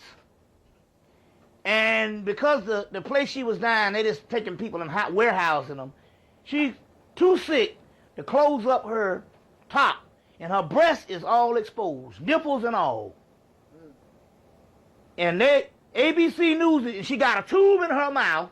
She's dying of AIDS, and ABC News is showing this woman on her deathbed dying with AIDS with her breast exposed on prime time. They wouldn't dare go to Croatia, Czechoslovakia, or wherever white people live in subhuman conditions based on war or whatever, and show a white woman with her breasts out on primetime TV. But we can do this because they're Africans, they're not even human, and we have years of National Geographic exploiting this stuff. You see, so it's the same. We can do this because we have, dogs have breasts and animals have titties, and orangutan and monkeys. So therefore, it's all right to show a black woman's breasts on primetime TV because they're somewhat not human. Now, don't get me wrong. ABC News knew what they were doing. This wasn't live and they just happened to catch a shot. This was all edited. They did it on purpose. You see what I'm saying? Not because they're thinking we are non-human. It's because they're trying to monitor us and see where our mindset is and why don't anybody complain about it. You see? And they're setting the criteria. So here's another example of what you're talking about here. They set the criteria. They set the litmus test. You see what I'm saying? Because they have colonized the standard of thought. They have now colonized the standard of thought. You see what I'm saying? So it's just like you saying, they got an ancestral African day on Coney Island, and they got white drummers out there. You know what I'm saying? They got white drummers out there. Well, it's no different. You go to a Native American powwow, and half the people jumping around is white people with feathers in their hair. When we know that most Native Americans was Eeyah's color at the turn of the century. You see what I'm saying? Now all of a sudden, they looking like John Wayne. So it's the same concept here. It's the same concept here. So we're talking about white supremacy is in control. No doubt about it. Okay, let me ask you this then. The gay Boule. Okay. We have the gay Boule, the gay black political scene, and gay Hollywood. Mm-hmm. What do you know about that right there, brother? I would like for you to take the time. First of all... Hold up. I would like for you to take the time and to explain it to our audience about what is the gay Boule. I'll go into that. What is the gay political scene? Well, I'll use this as the springboard. Two things going on here. Now, this guy here is undoubtedly gay. But here goes the white people again. Obviously, this has to be a personal picture. That's right. Or one that is not supposed to be used on the front cover of a newspaper when two people died. See, despite what you think about this guy here doing the shooting, another guy died in the context of this, which just so happened to be good friends with this guy. And which leads us to that whole political part I'll get into in a few minutes of where there's already been made mention that this was a lover spat. But before I get into that, I want to get into this particular part. What does it tell you about the mindset of a people that had a horrendous death to death. Move that from the mic. Yeah, horrendous death, to death, on July 23rd, which is key. That's the African New Year in ancient Kemet and the rising of Sirius. So we also have some type of conspiracy going on. I'll get into it in a few seconds. But I just want to talk about this.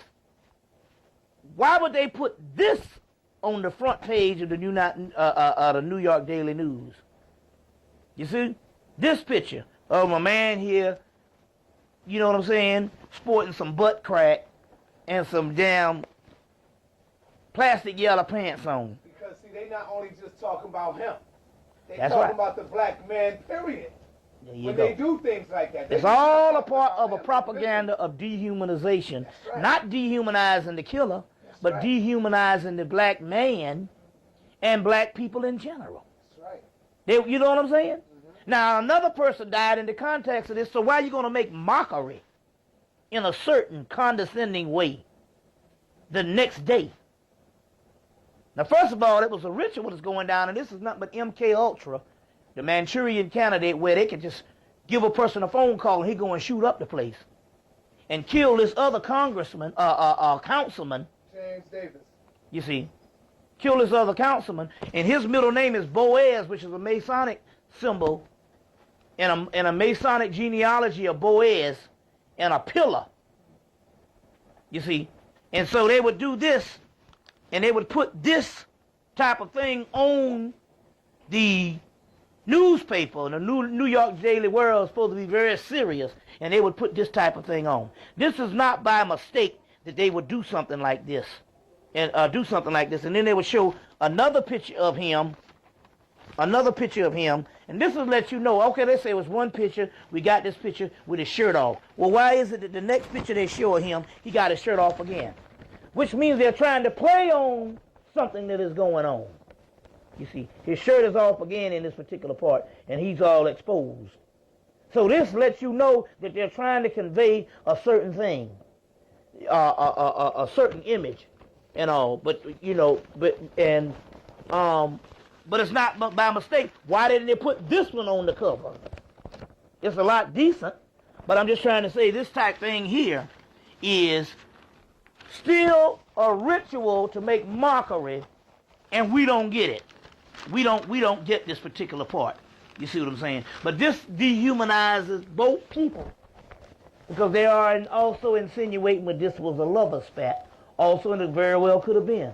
But this is how they do things based on this. But it's also still going back. Now you got to understand that why did it happen on July 23rd, which is in case the African rising of Sirius, the star Sirius, and the African New Year for most of the ancient world, and the New Year for people in the ancient world, period. But not only that, remember, and I've been saying this since '98, that you must understand that whenever they do this during the summer solstice, it is for distraction. Whenever this happens during the summer solstice, it is always due to distraction. The Abner Luima thing happened during the summer solstice. This is always for distraction when they would put this type of this aspect on. It's just like this Kobe Bryant thing we'll get into in a few minutes. It's nothing but distraction. Why did they sentence him during the summer solstice? Because they know that during the summer solstice, let me explain out there for the people who don't understand, that black people are closer to not only the star Sirius, but the cosmos, but the production of melanin is at a higher level during the summer months. It's a rebirth of the human spirit, period. And so black people having the highest form of melanin, they have to put certain things that give you a conversation so you can be locked into foolishness so that you can miss some certain things. Because remember now, if the radio station goes off, somebody might start to think.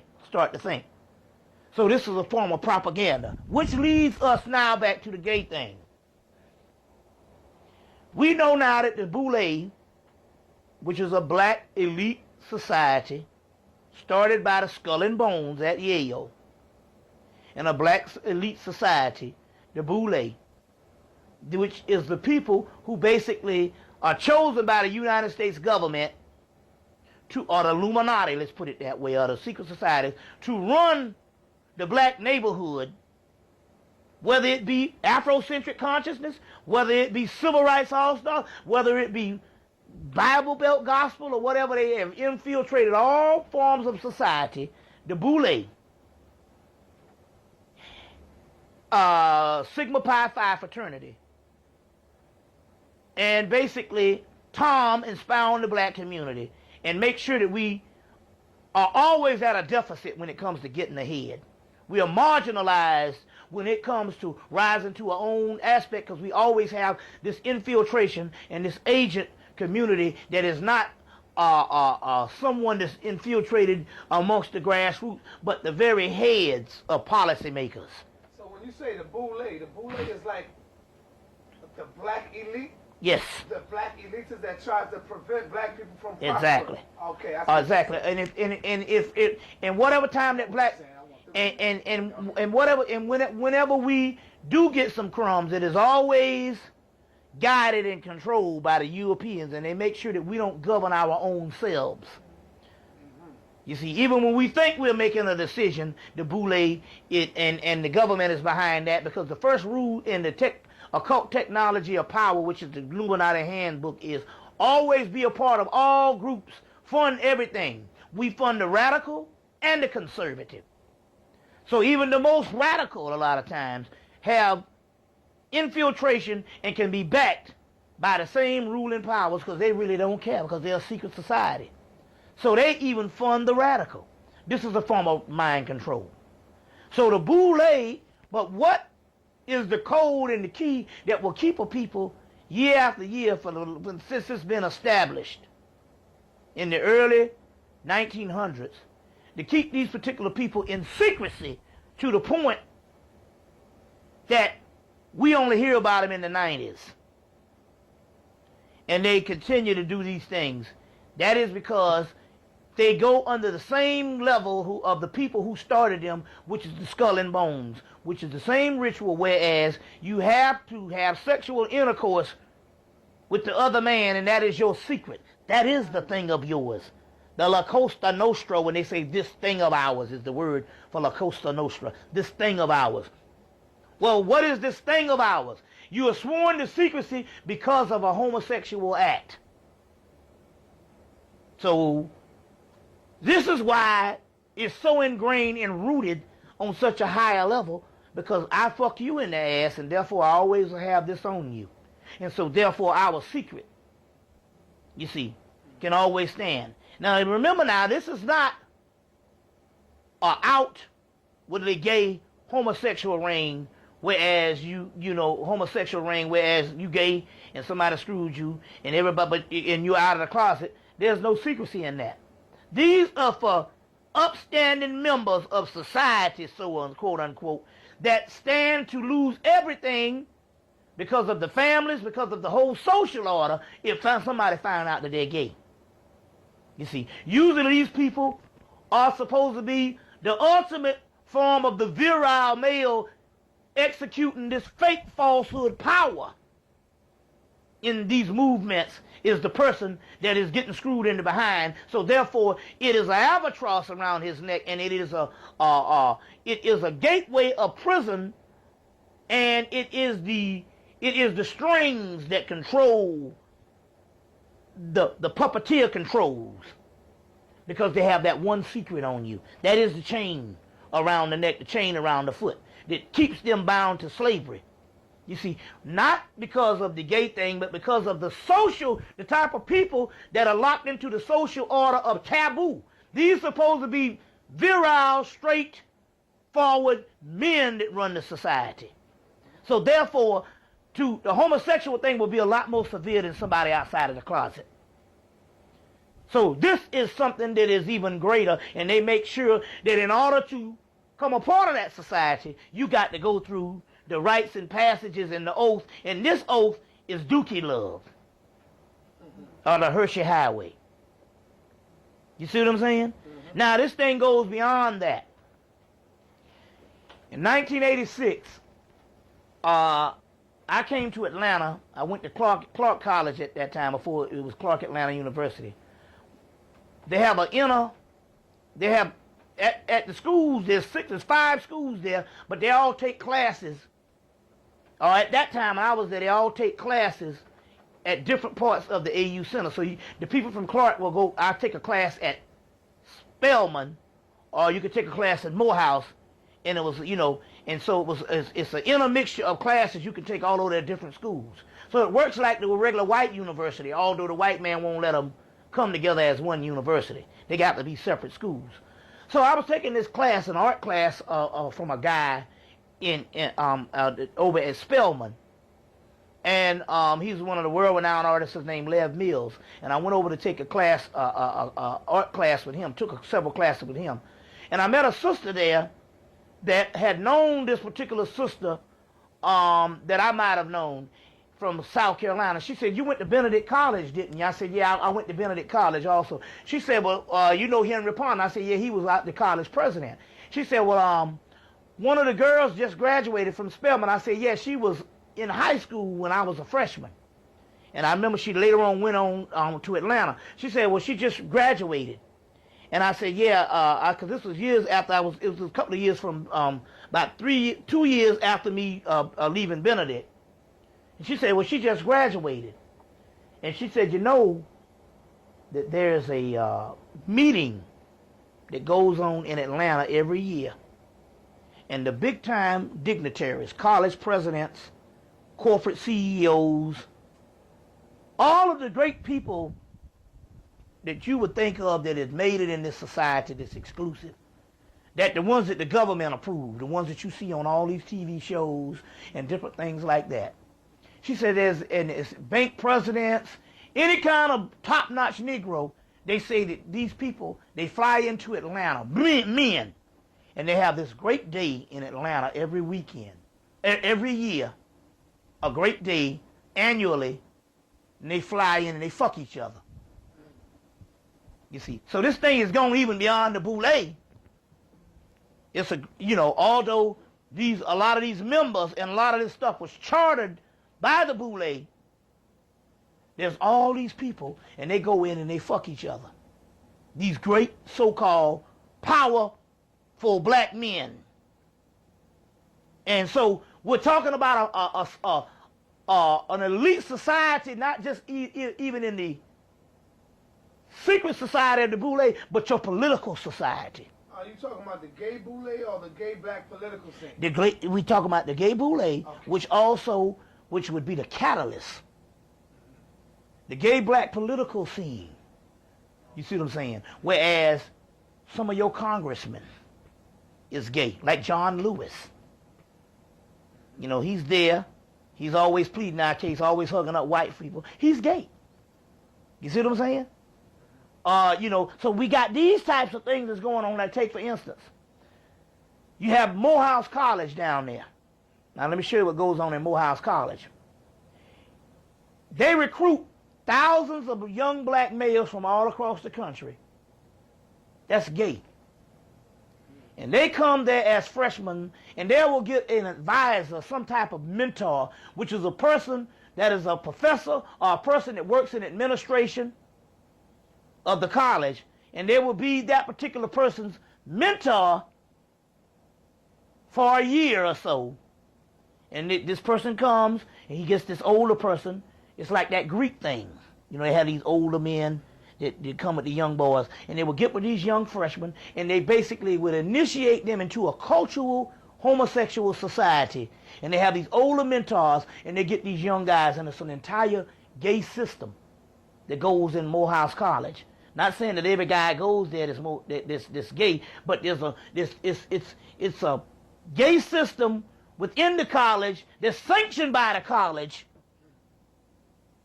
and they induct these particular people into an elite society of gay-ro-nees, as a new race to put it. And this elite society will be world rulers with their postgraduate secret society, the Boule, but it goes even further than that. Now, on the regular college campuses, you have your regular fraternities, Kappas, Qs, Sigma Phi Phi, Zeta Phi Beta, and the sororities Delta and AKA. That's your regular college campuses. Well, on Morehouse College, which is an all-male college, they have an underground secret society called Deltas and AKAs, which is a woman's fraternity, a woman's sorority on the other college campuses. There's an underground sorority for men at Morehouse College called the Deltas and the AKAs. It's an unofficial sorority that they, as undergraduates, join, and it's secret.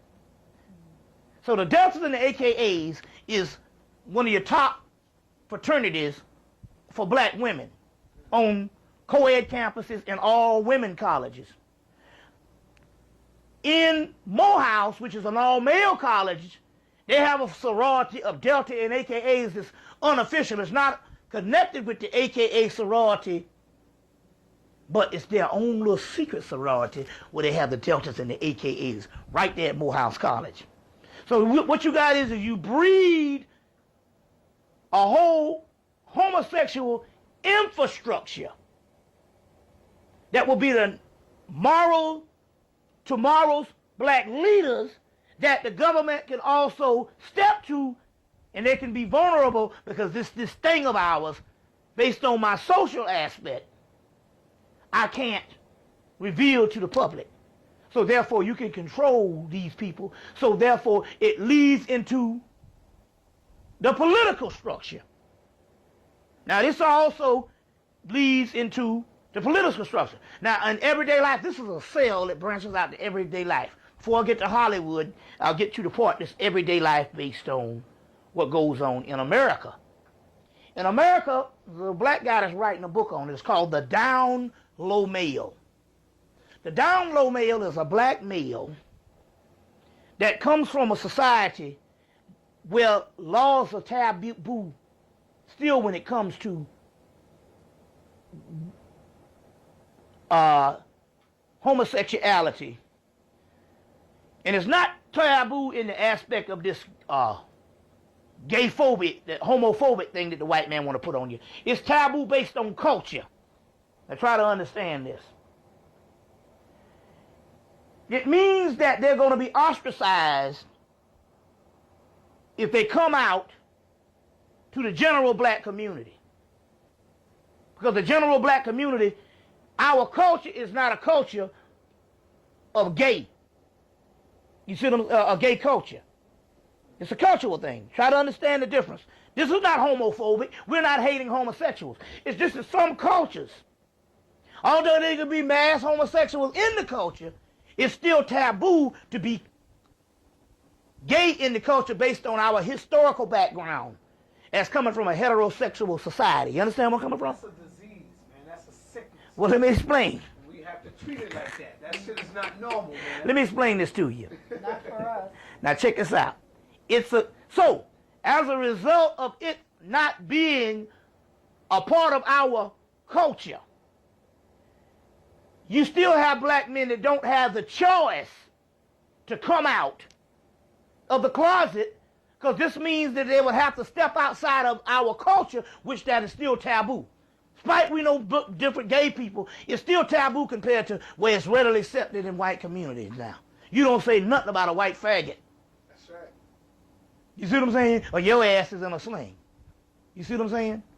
So, here you have these black men. Now we're not talking about the gay Hollywood now. We're not talking about gay political and the Boule. We're talking about individuals, and this is real big. It's called a down low male. Let's get to gay and hip hop as well. Okay, we'll deal with that too. Okay. It's called a down low male. Mm-hmm. We'll deal with that with the Hollywood thing. Yeah. And the down low male is a person based on taboos. He himself does not consider himself a homosexual. Although he may go and engage in homosexual acts, he's saying that's just a sex act. It's like a role-playing game. You see what I'm saying? It's like, I'm not a homosexual. So this is a form of a sex act. It's a different. He's not a part of the homosexual lifestyle, as he says, but every now and then he will go and engage in a homosexual act. And in their mind, psychologically, they're not homosexuals because of the culture they come from. So although they will be married and will have girlfriends and have children, every now and then they will go and get fucked up their ass. That doesn't make them a homosexual. It was more of an experimentation or more of an art form that they can take on and get out of and don't have to be a homosexual. This is all a psychological phenomenon. And it's called a down low male.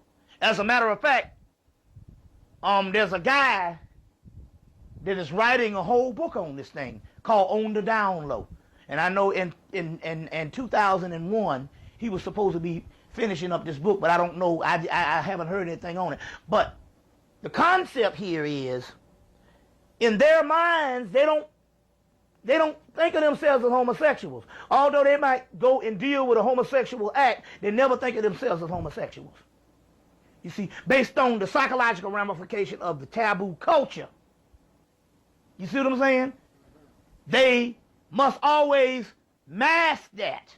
And whatever they do, oh, that's just an act. That's a form of an engagement. But I'm not a homosexual. You see what I'm saying? So this is another part of the society called the down low male. Whereas another thing, these are people who psychologically hate women. They hate women. These are mostly men that have a lot of women. And the reason why they can get a lot of women is because of the psychological aspect of a lot of black women that have been trained that the only person that they truly like is a person that treats them a certain aloof and with a certain heavy hand, aloofness, and a certain disrespect in a way, because they have been trained in this society that kindness is a level of weakness. You see, and most young black girls will tell you, and most older black women will tell you, when I'm young, oh, I don't want no fucking nice man. I despise a nice man. That's right. Because that's looked on as weakness. So this whole hard thing, being hard, you see what I'm saying, is looked on. So they're looking at a physical aspect of strength and mistaking that as being strength. And when a person is kind to them, they mistake that as being soft and weak.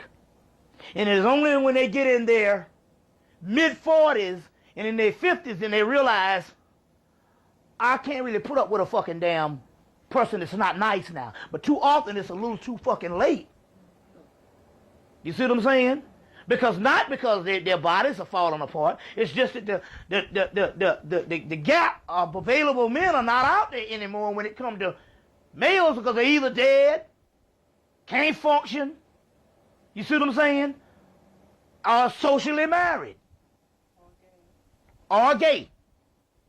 So, but it's often too late. But the young girls, they want a hard nigga. Now this don't have nothing to even do with the hip hop culture, because this has been going on for years of what we think. So therefore, the down low male could be the one that don't really give a fuck about him. He could be the one that can succeed with multiple women. You see what I'm saying? And be misconstrued as being very masculine and hard. And they have a hatred for women. But the society say, I have a hatred for women, but my social persona, I wouldn't dare be caught with a man. At least not openly. You see what I'm saying? So this is a part of a down low male. Of a down low male and stuff. Okay, but now, in our so-called community, you have a lot of young women now, 14, 12 years old, coming up gay, brother. What's up with that? Is that genetic? Is it Okay, the food? now let me explain that to you. And you know how you can tell if they gay or not? They wear their colors. Let me, They have okay. rainbow colors, and they coming out Now, the closet like it's all right. I'm gonna say something, and I'm gonna come to the defense of two things. Because there's two aspects. The woman situation is a little bit different because a man has to actually engage in sodomy to carry out his act. You see what I'm saying? In this case, because the woman basically is dealing, the first level is oral sex. You got two phenomenons. This is very interesting stuff that we talk about here because we all need to put this stuff on the table. So, That's right. we're not being disrespectful. We're saying that we're dealing with sociology here. If we don't deal with the sociology of our people, nobody else does. So it's left up to people to come in and deal with the sociology for people to just try to understand what the society is actually going on. It's a case study. Okay. Now, dealing with the women. Because the male has to engage in sodomy. There's two phenomena that is going on, and it's been very prevalent. But I must come to the defense of this what's going on because it's much more open. To understand this on the social aspect, you got two aspects that's going on. You got the classic butch or dyke, masculine female who doesn't want anything to do with a male based on what makes homosexuality, you know, whatever the deal here is. They are the classic butch or that male type of entity that is a homosexual in the aspect that it is completely never going to be with a male. Okay. Then you have, very interested in the female community, you have a female that sometimes is turned out by this particular masculine butch type of male, female, male, she-male, put it that way. That in so many words is not necessarily homosexual or lesbian in the classical sense of the term. You got some women that's caught up in, and I'm gonna give you some social examples, that's caught up in some type of experimentation. This is going, and I say this because this is going on college campuses and in high schools. Yep. And they're caught up in some type of experimentation based on a vulnerable situation. And they go through this cycle. Now it's almost like the down low male, they don't consider themselves lesbians or whatever the deal is, but they go through this particular cycle. I'm gonna give you all these aspects. Because this is it's a prevalent thing on the high school and college level, so I have to treat it with this thing and not just lump them all up into this, because the men's stuff is still kind of taboo. So you still got to travel into that homosexuality, you see what I'm saying, to get there. You have to literally want to go there because it's still kind of taboo. But the woman's thing here is a little more prevalent, you see what I'm saying, based on the sociality of a woman in the first place.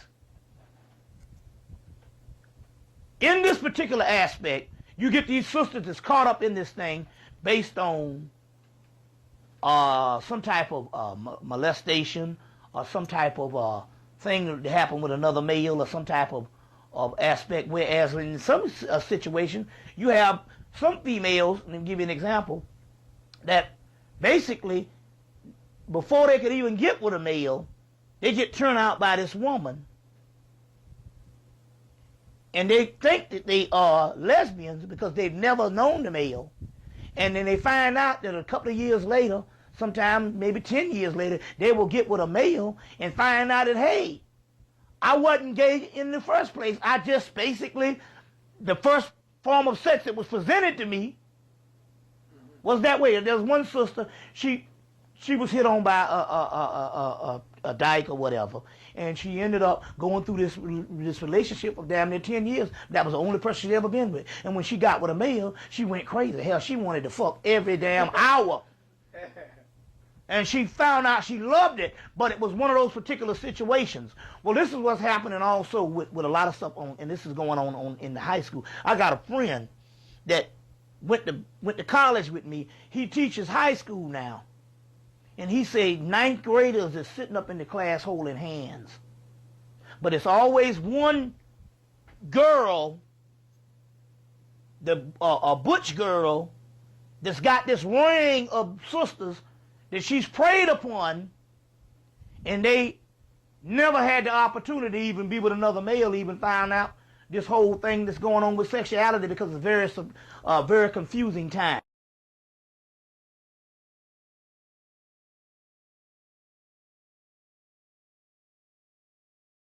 Opportunity to even be with another male, even find out this whole thing that's going on with sexuality, because it's very confusing times. So you have that type of thing that's going on, and I have to put that out there, that some of these sisters, they're not even gay. They have been caught up in a certain thing, and not only that, they've been caught up in a certain thing that is happening based on some type of psychological breakdown, a broken heart, or something that's traumatic when it comes to a male. And this other female is dealing with this, and they go to this other female as a form of therapy. This is very interesting here. You got to look at these things. I talked to her. One sister said, look, she said that I had a lot of problems with my mother. My mother brutalized me or whatever and certain things. And she said, if I didn't, and she said I had this incident where this woman preyed on me, and I went through with it. She said, but if I didn't get with this person, I would have ended up hating women. Or some women say, if I didn't do this, I would ended up hating men. So some of these things happen in the female situation. You see, the female situation is a lot more complex. You see what I'm saying? And in the male perspective, we have to look at these things and try to treat it with a little more delicacy, for the simple fact I'm a man that's trying to give a perspective on a female, and come to find out there's a whole nother dimension in the way she thinks, and I don't want to. And so you have to go and you have to take this case study and find out what is behind the minds of some of the sisters. And they say it was a form of therapy, and this experimentation was the only therapy that I had at the particular time. Now, sometimes the butch woman preys on that and stuff like that. So that's just one particular area what's going on, and why it's real prevalent in the black community, mainly for one thing. Number one, you got brothers locked up in prison in the masses. You got gay guys. You got people that's not even compatible. You got all types of things that's going on. There are all types of things that's going on that's response to why these particular things, why they end up this way. And it's just some amazing thing. So I say that in saying that it's a lot more complex when it comes to the female aspect of what's going on in this particular aspect of why this is actually happening at this particular time. Because we know traditionally they like males. They traditionally, especially the black woman. And so what we're talking about here is the different pathologies that actually goes on in our society after years and years of being in the hells of North America and being subjects of civilizations that's not necessarily carved out to be our own. And these are some things that's actually going on when it comes to a lot of these particular women. These women are in refuge. And as a result of being in refuge from some particular traumatic situation, and sometimes even being a traumatic situation when it comes to men, they are preyed upon in certain relationships, and they deal with those particular relationships like that and all. But then again, you also have the classic lesbian thing where they just don't like they don't like males. But there's the two sides of this particular story. You know, somebody gonna say, well, why is it's gonna be treated for care with a woman and not a man when it comes to him and him being the down low male? I still say, to me personally, he's in a masculine society, it's still shrouded in secrecy, especially when it comes to black males. You know, which leads us to the next aspect of this, and that's Hollywood. And that's Hollywood. To give you an example, they were saying certain things as, well, I'll give you the classic white example on what happened. I did a lecture in Milwaukee, and there's a brother. He has a black conscious cable show, and his name is Frank James, and he has a cable show called Being Frank with Frank James, and he come on and he just talk all the shit about black people moving all out in the white community and stuff, and white people call in like, man, brother, you right, you know, how y'all gonna ever build anything for yourself if all your best of your people living out with us? So he comes on and he said, so he was telling me this story about after he got out of college, he went out to Hollywood, and this was in the early 90s. He went out to Hollywood to pursue an acting career. And they say when he got out there, you know, he was about 6'2". And when he got out there, obviously he had the build, the image that people wanted. So he said he got in commercials, he got in extras in the movies, he even got some speaking parts.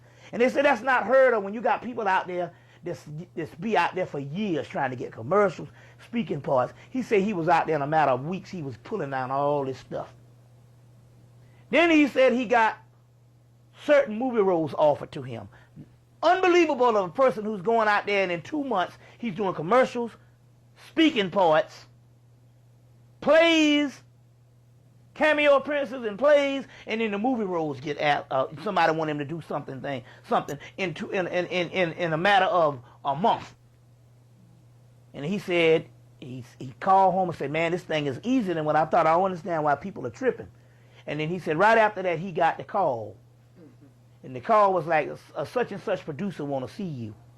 And then he went to this producer, and it was an old white Jew man wanting this guy to fuck him. Wanting this guy Frank to fuck him. And he said, well, he said he walked out, got on a plane, and went back to Milwaukee. And never and you know, walked out and never went back.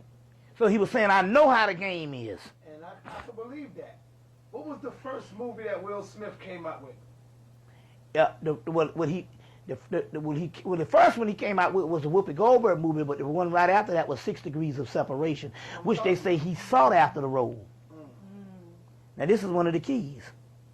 But we can go even further than that. Come to find out, one of the biggest gay motherfuckers in Hollywood is Quincy Jones.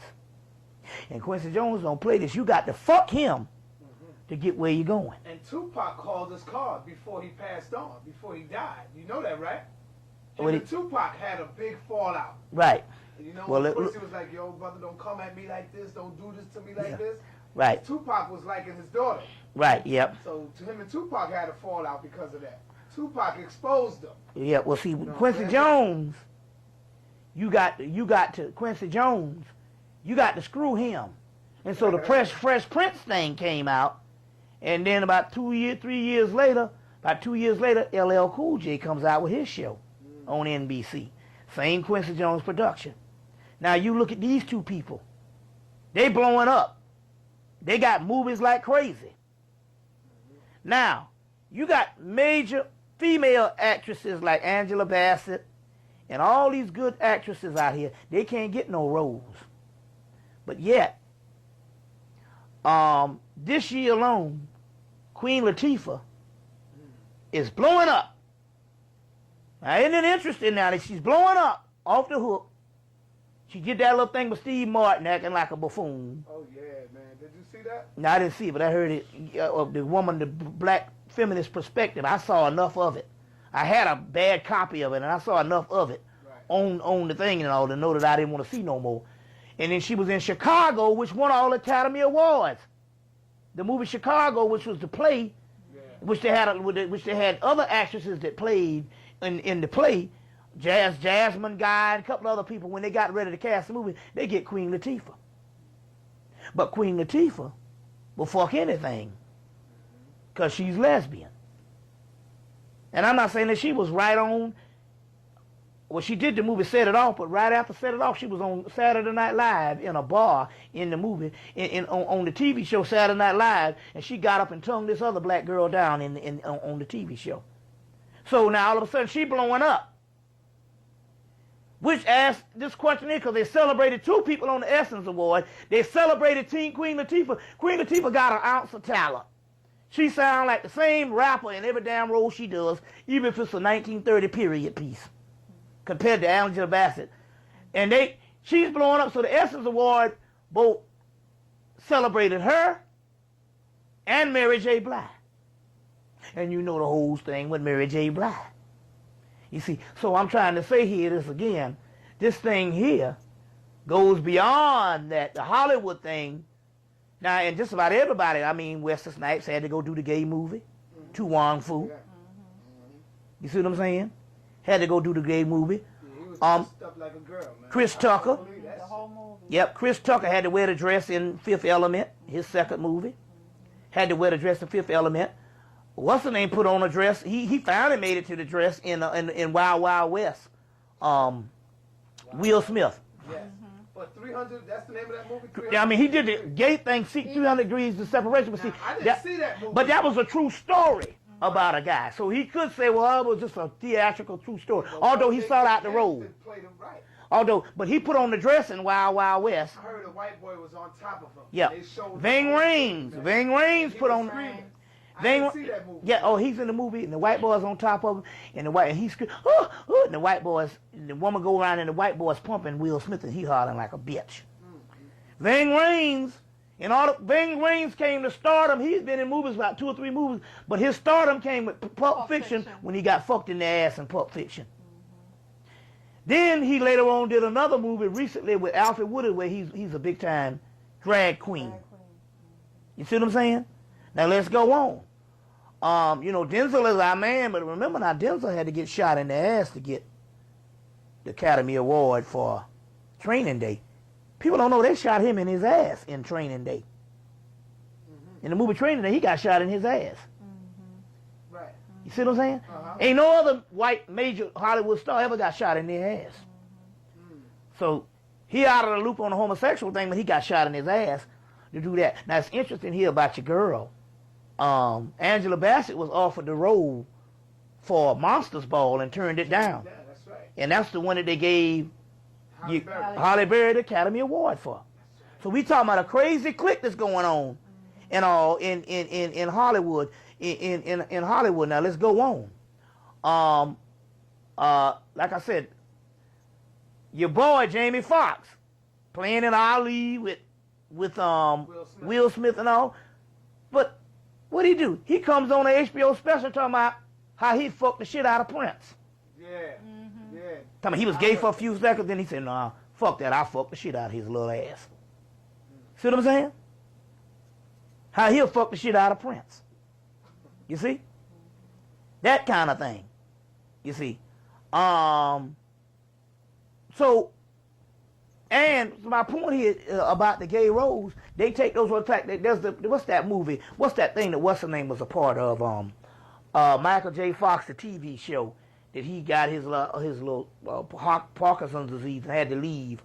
Living Color? No, Michael J. Fox, and was replaced with Charlie Sheen. With Charlie Sheen replaced him. Well, this was a sitcom. Sitcom on ABC. Yeah, I think I know. Spin City. They got a black guy on there. He's playing the gay role on the thing. I said, wait a minute, hold on. It's too controversial. Now, this the same people that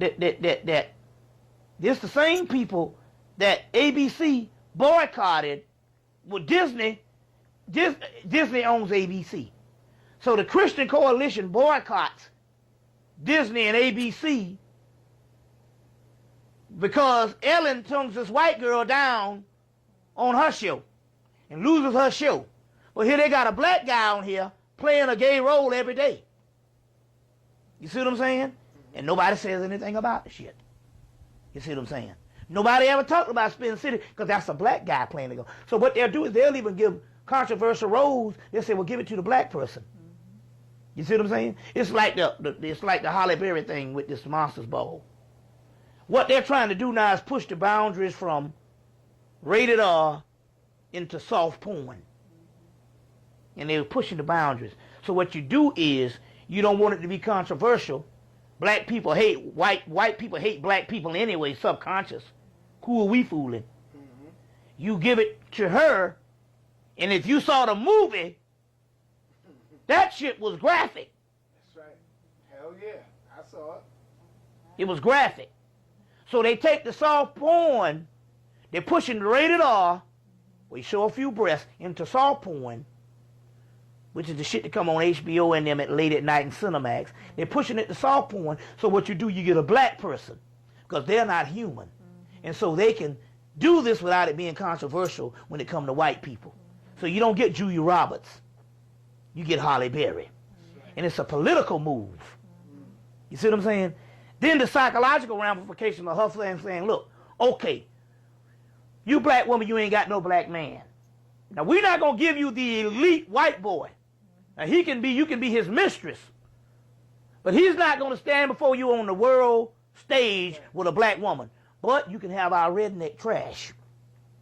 So you give him the monster ball and say, nah, it's okay for you, black woman, to go with the redneck Ku Klux Klan trash, which he did. Kill her husband and the goddamn son get killed in the movie. And the same guy who executed her husband, Puff Daddy plays the part, he gets executed by Billy Bob Thornton, and she ends up fucking Billy Bob Thornton in the movie.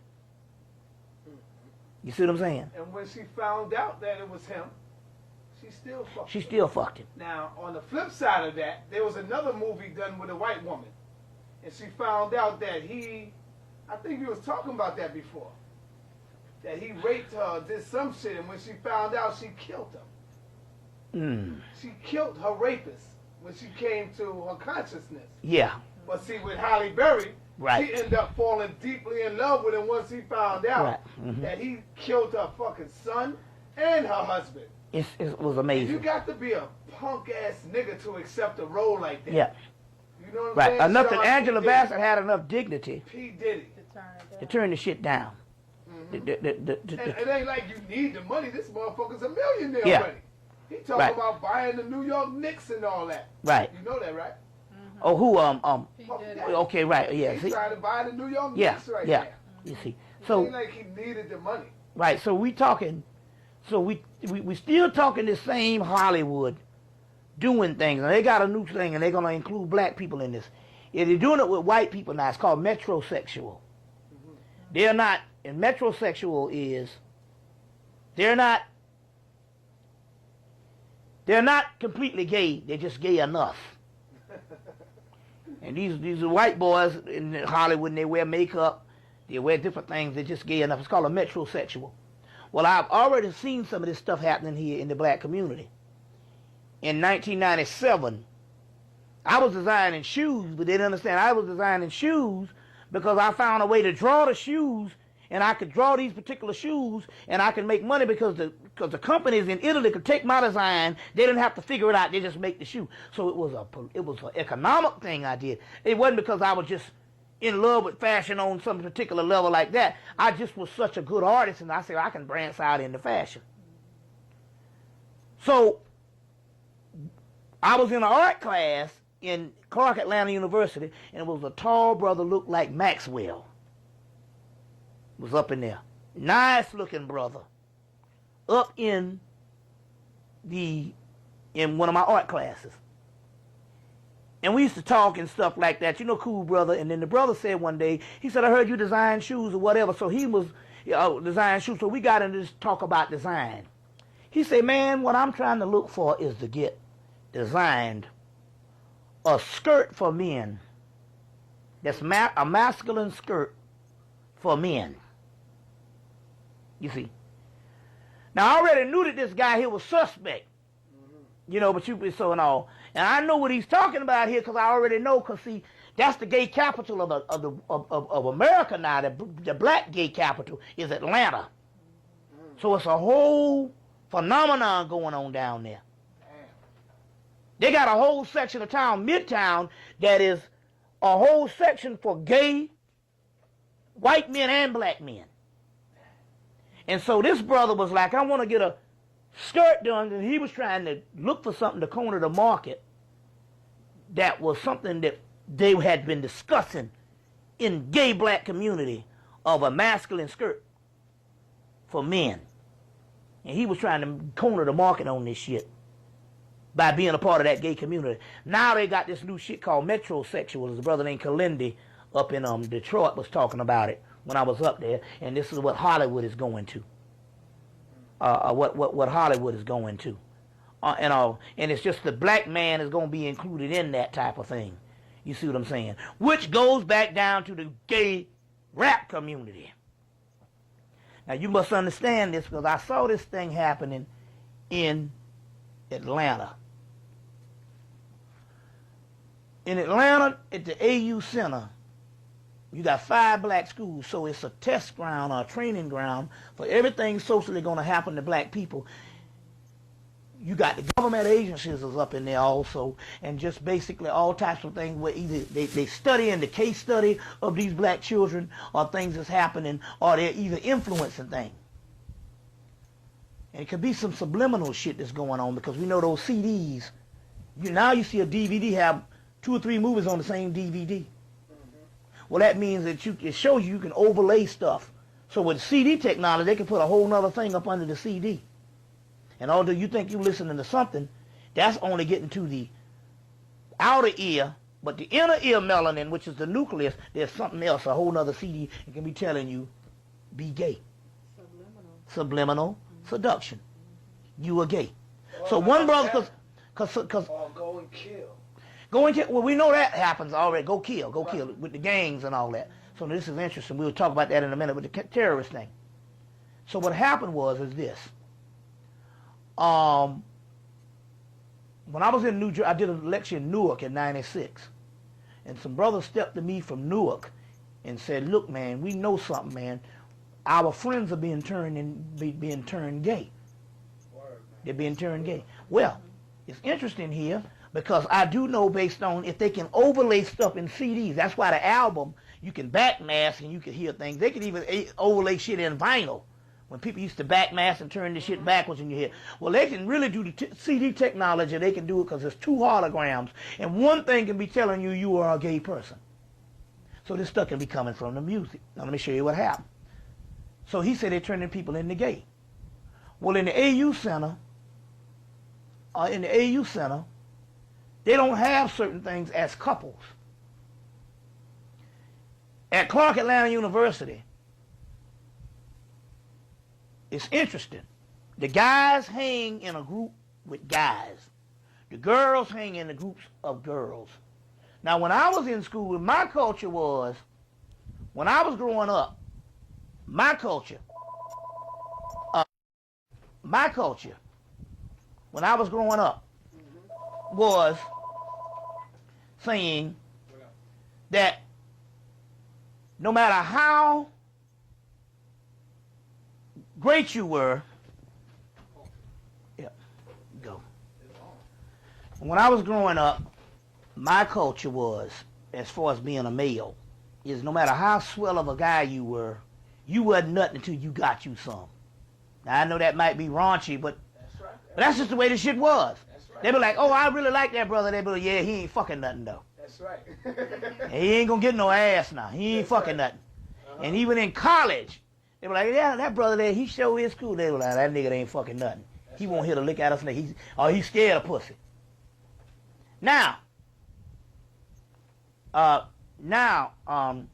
so what happened is this. What happened is you have these new guys, and what they do is they hang around each other totally. One reason why, because rap is an all-male discipline. Despite what we think, When you think about the amount of sisters that's actually rapping and stuff like that, you can count them on one hand. And you know what I'm saying? And in each era, it's only damn near two. You see? But you can count them on one hand as far as the amount of sisters that's actually doing something and all.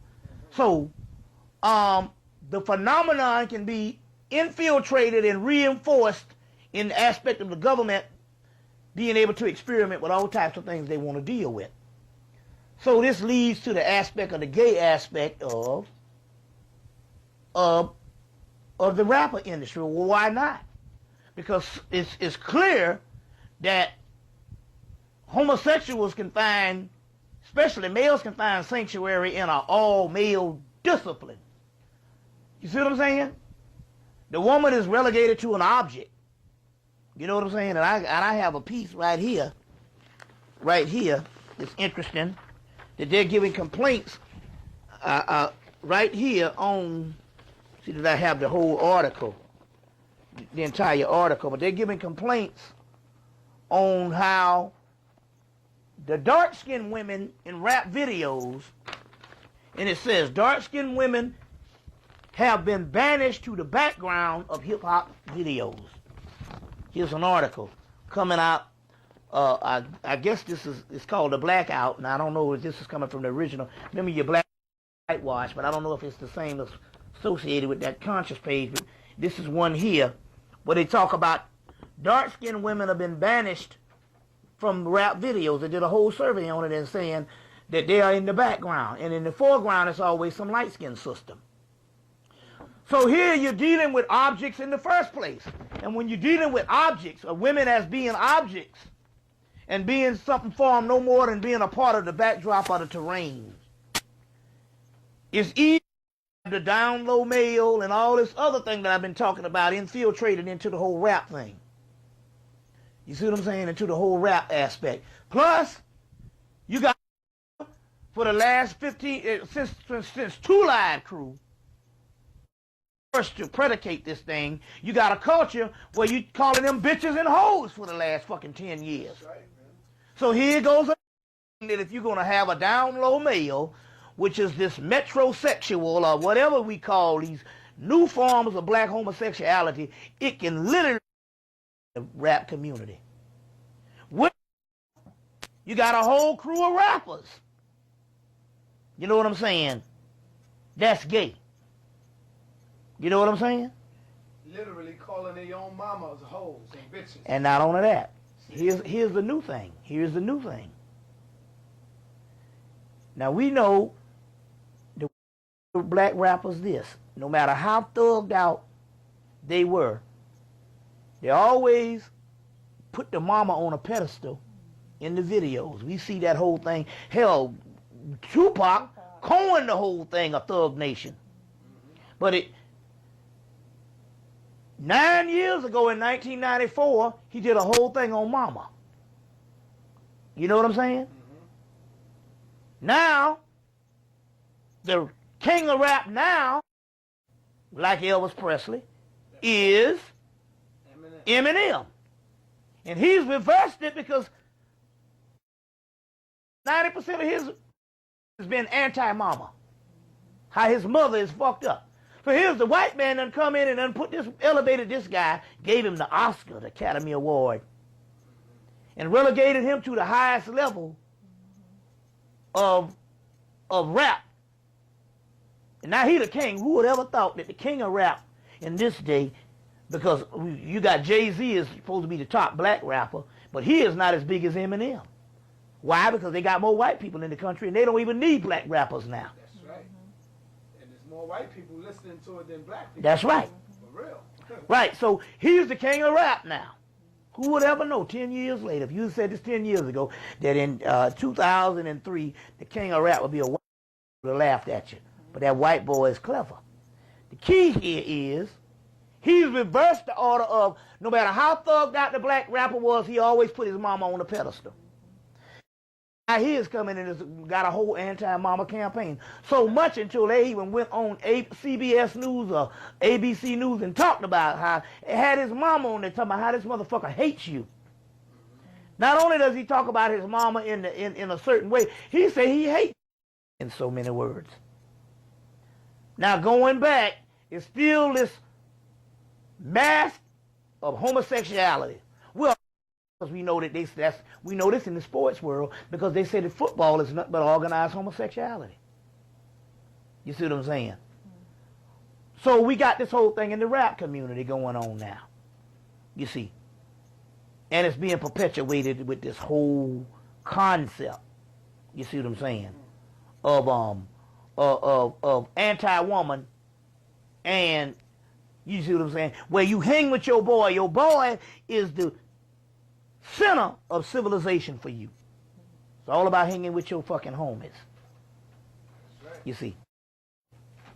When we hung with a bunch of niggas, it was the whole focus was to get women.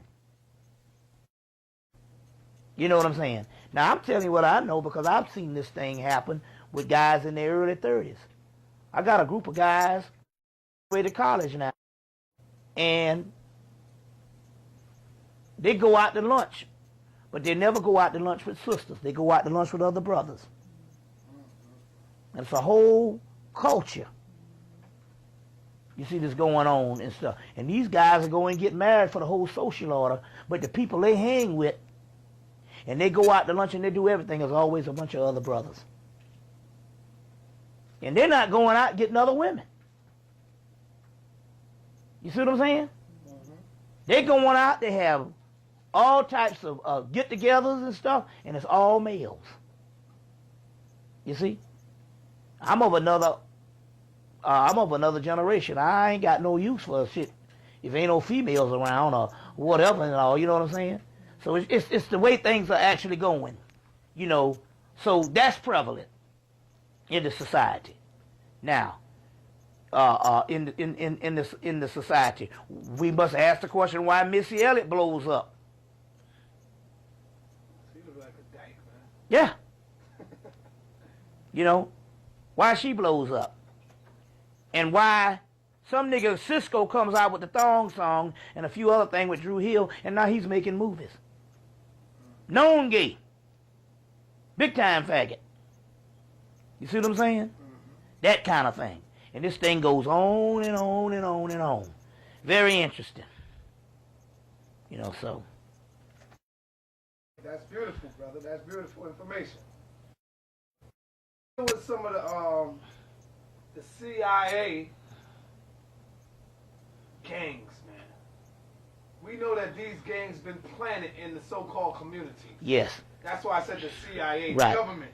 You know, this is their It was gang. interesting that Are the gangs labeled now as terrorists, bro? Yes. It's interesting here because a couple of years, about 6 or 7 years back, I said, you know, it's amazing how you could have people with these can't even function well in society, but they're nice people. Not just in the LA, but were in all the Crips and Bloods was scattered throughout the United States. Crips and Bloods in New Orleans, Tulsa, Oklahoma, Omaha, Nebraska. You see what I'm saying? Atlanta, Georgia. They all over. And I'm like, well, how could people be so damn organized? You see what I'm saying? And yet they can't even open up a candy store, tie their fucking shoe. That's right. That's because it was a government system. Now even Dick Gregory even did the Freedom of Information Act. We find out also, and I told him, I said, those people are put together by the government. I told him this in '96. Dick Gregory recently does get the Freedom of Information Act and find out that the Crips and the Blood was put together at Pepperdine University. Whereas one guy even said that they got the Crips and the Blood and the gangs to come together in the 1970s, and they started the front. And the FBI and CIA and them had a doggone raid, and they came in and locked up the place where they used to meet. They locked that down and killed a couple of people, and did everything to get the gangs up out of there from unifying, because they understood that these were their operatives, these were just their invention, these were their agents. Which goes to, I went out to Hollywood this recently in December. I'm out there, one of the sisters named Shakira and her daughter was They moved back to California, so we went down to Crenshaw Boulevard, was riding around with them. And I think the same police chief that was under Giuliani here during the time that your boy Amadou Diallo got killed, as well as Abner Louima and all that type of thing. Yeah, something like that. This guy's out in L.A. now. Right. Yeah, he is. He's the chief of police out in L.A. He just got on the job at the first of the year, or at the end of last year. And the first thing he did is he declared war on gangs, on the gangs. But going crazy, they said the Crips and Bloods ain't really been hot out here since the early 90s. But he declared war on the gangs. Before the gangs even started doing anything. Now, remind you me, now they are still government agents. So this guy comes in and he declares all-out war on the gangs. The black community is hollering saying, the gangs ain't act. Then in the spring of the year, the gangs start shooting up the place again. Because the gangs is government agents and control. MK Ultra and all kind of shit, clones, well, you have it. All kind of mind control implants. We living in 2003, anything's possible. Then all of a sudden they got the black preacher under the 501c3 exempt, which means he's a government agent. They got the American flag up in the church. He's a government agent, 501c3 tax exempt. So they got the black preacher comes out and says, America is going all over the country, fighting all over the world, fighting terrorism. And we got terrorism in our own backyards. So here it is, they to come up and call our children terrorists. It's not the gang members, because we know that that's an entity. And it's not meant for the gang members. They're the people that's going to get the policies passed. They're the ones that's going to get the name as terrorists. So they're going to label the gang member a terrorist. So all of a sudden, the guy that came in and said that the chief of police during Christmas said he had an all-out war against the gangs, all of a sudden now he's calling them terrorism. And we're fighting a war on terrorism in a domestic level. But the key here is to make a man who is already associated with criminality a terrorist. So it's not based on the gangs. The gang is the person who... You see what I'm saying? He's the inception of it. And they bring this about. But it's for the black male in America that is labeled a criminal just based on the color. It's the same as the profiling. Based on the color. So he's named a criminal. And so, in so many words, the black man will be the #1 terrorist. He's already a non-citizen. And you have the Subversive Act. You have the terrorist bill. You see what I'm saying? Which gives you all this stuff here. We don't have the right to assemble. You got the Subversive Act, Homeland Security. You got all these things now. And the only thing they got to do is call you terrorist. And they can call you terrorist by saying you're a black criminal. And a black criminal is only just based on your skin color. You're profiled as a black criminal. Well, what makes you a black criminal here is the catalyst is naming a group of black criminals, which is the gangs, terrorists. Terrorists.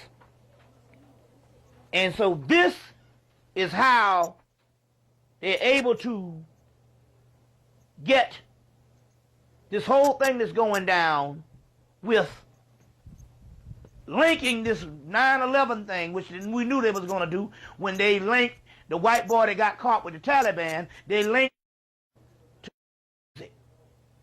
And from rap music, he got into listening to Malcolm X, and from Malcolm X, he went into the mosque, and from the mosque, he ended up in doggone Afghanistan. You see what I'm saying? So they already done linked the black terrorism to already and gangster rap. They connected and linked this spring of the year rap music when they said that John Malvo and John Muhammad were big fans of rap music, and name a couple of groups like Killer Army and Wu-Tang and also Ja Rule.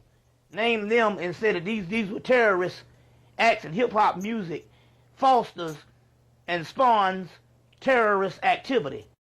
And John Malvo and John Muhammad, and the reason why I say John Malvo, the younger person, because you never hear his name first, you hear John Muhammad, all of a sudden John Malvo, the younger person, headlining, because they want to link rap music to this and with the whole terrorist thing.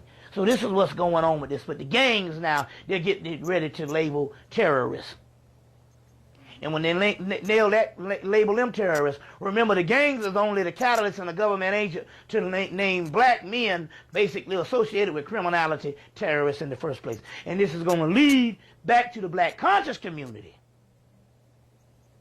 because we don't have the right the right of freedom of speech and the subversive act. You see what I'm saying? Okay, that piece. What can you tell me about the projects, man? What's going on around the projects? Are the black men in the projects, they killing the black men in the projects? Well, I don't know. New York is a special situation, because New York, you don't necessarily have to live in the projects in New York based on economic status. You know, the projects was a way of living up here.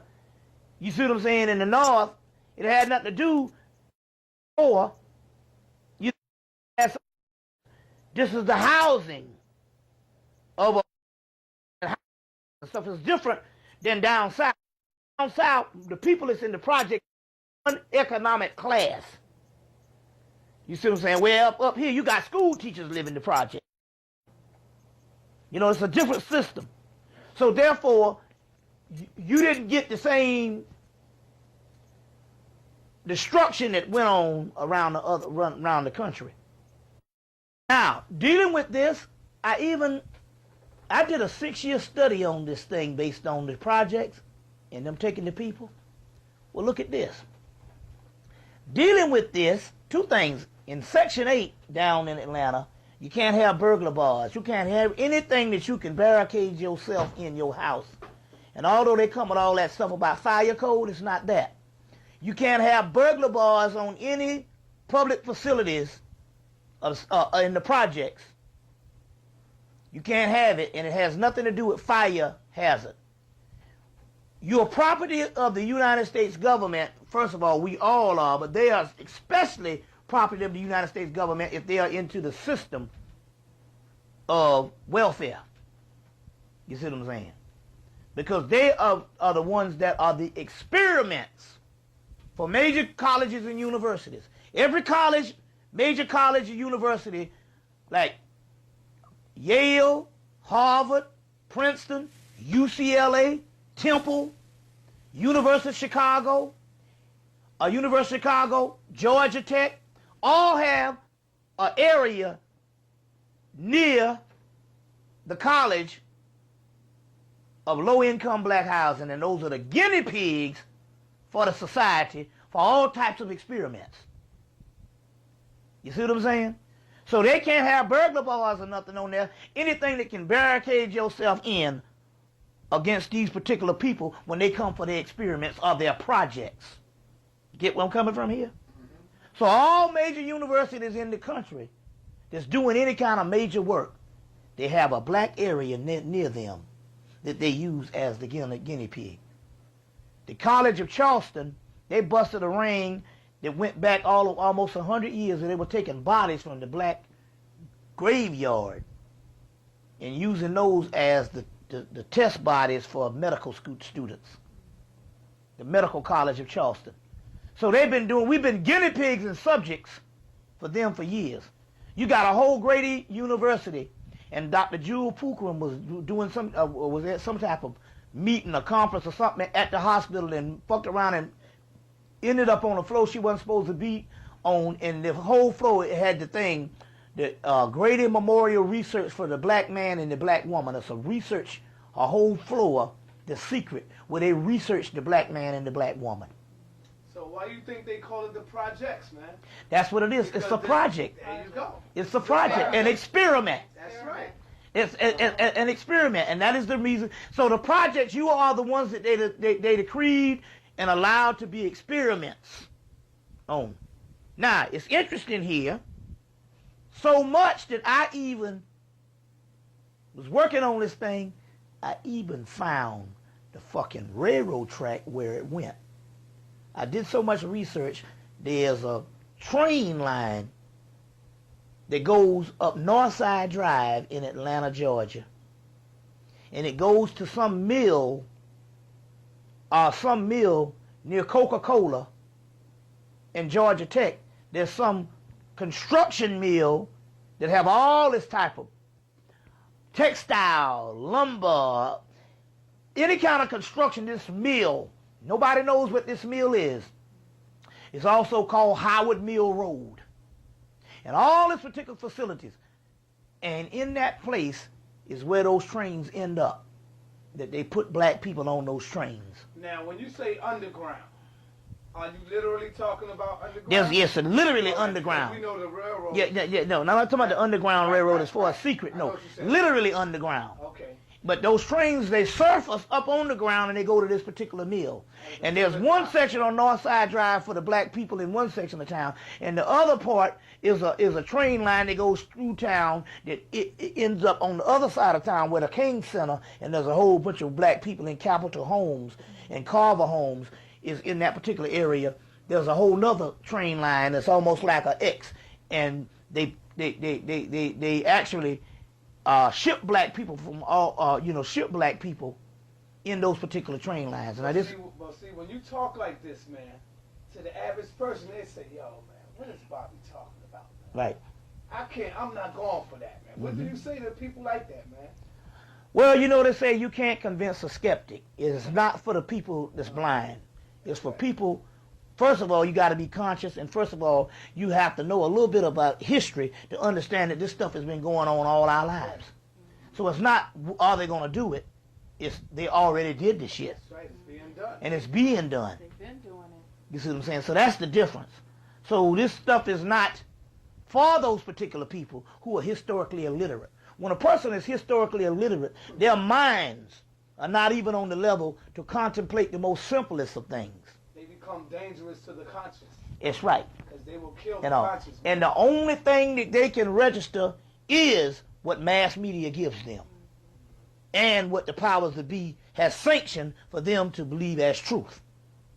You understand what I'm saying? So they're doing this stuff here, and for various reasons, let's put it this way, 90% of research in the healthcare industry as well as the medical industry has been basically melanin-based products.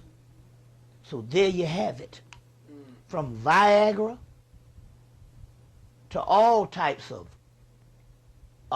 skin products, to all type of neurological products, all types of allergy products. 98% of the stuff that they're dealing with on the TV, with its Prefacet and Elegua, and there's a thing called Elegua, which is damn near Elegua. They got, I got all these things. They are all melanin based. All melanin based. Which leads me to this, which has to deal with interferon. A week after the war in Iraq ended,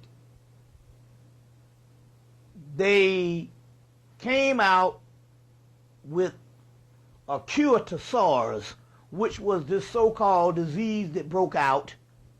They say so-called disease, it's actually germ warfare, or it's actually something even it's something else too we'll get into, that broke out during the Iraq war recently. This SARS, where people was coming down sick in Asia and in Canada, and 8 cases supposedly in the United States, one of the doctors at the Center of Disease Control even caught it. But they came out a week after the war ended, when what's the name officially declared the war over, although they're still fighting there. And they said, we have isolated SARS and we have the cure for it. And they said the cure was interferon. Now, interferon is this substance that they get from black children at a certain age, the genitals. They get this interferon mainly from black boys. And it's some of the most expensive stuff on the planet. Well, they have that. It was expensive when they really started dealing with it, but they have now isolated it, and they got enough of it now. Number one reason is because most of the wars in Africa is put on by the British and the United States secret societies. And one of the things is the children are very young that's fighting these wars, as young as 8 years old, and they're slaughtering them. And as a result, interferon comes from children that's before puberty. It's very potent. It is the same stuff that makes a child immune. You know, they say children are immune to a certain age, to like 3 years old. Well, it's the same type of potency. If we have a certain amount of melanin that is inside of us, and we are 40, 35, 40, 50 years old, and we got this properties of melanin, can you imagine how potent the melanin can be with a person just coming from the planet, from the ethers? Of the melanin, dark matter realm? That's some powerful stuff. It's more potent.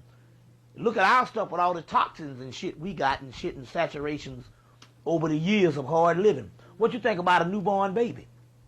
So interferon is a form of melanin. And now they find out that this stuff can protect them from all types of things that's going on. All germs, all diseases, and all types of biological warfare. They can use this interferon for all of that,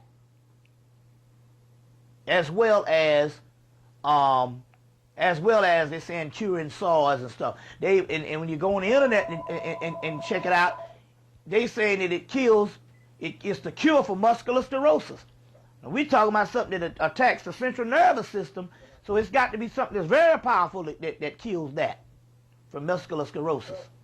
So that's an amazing thing. So anyway, they put out the SARS scare to give you something as extreme as interferon that comes from the children of black children from projects here in Africa, and they can get this stuff from anywhere and stuff because we're not a free people, at least not in the mind.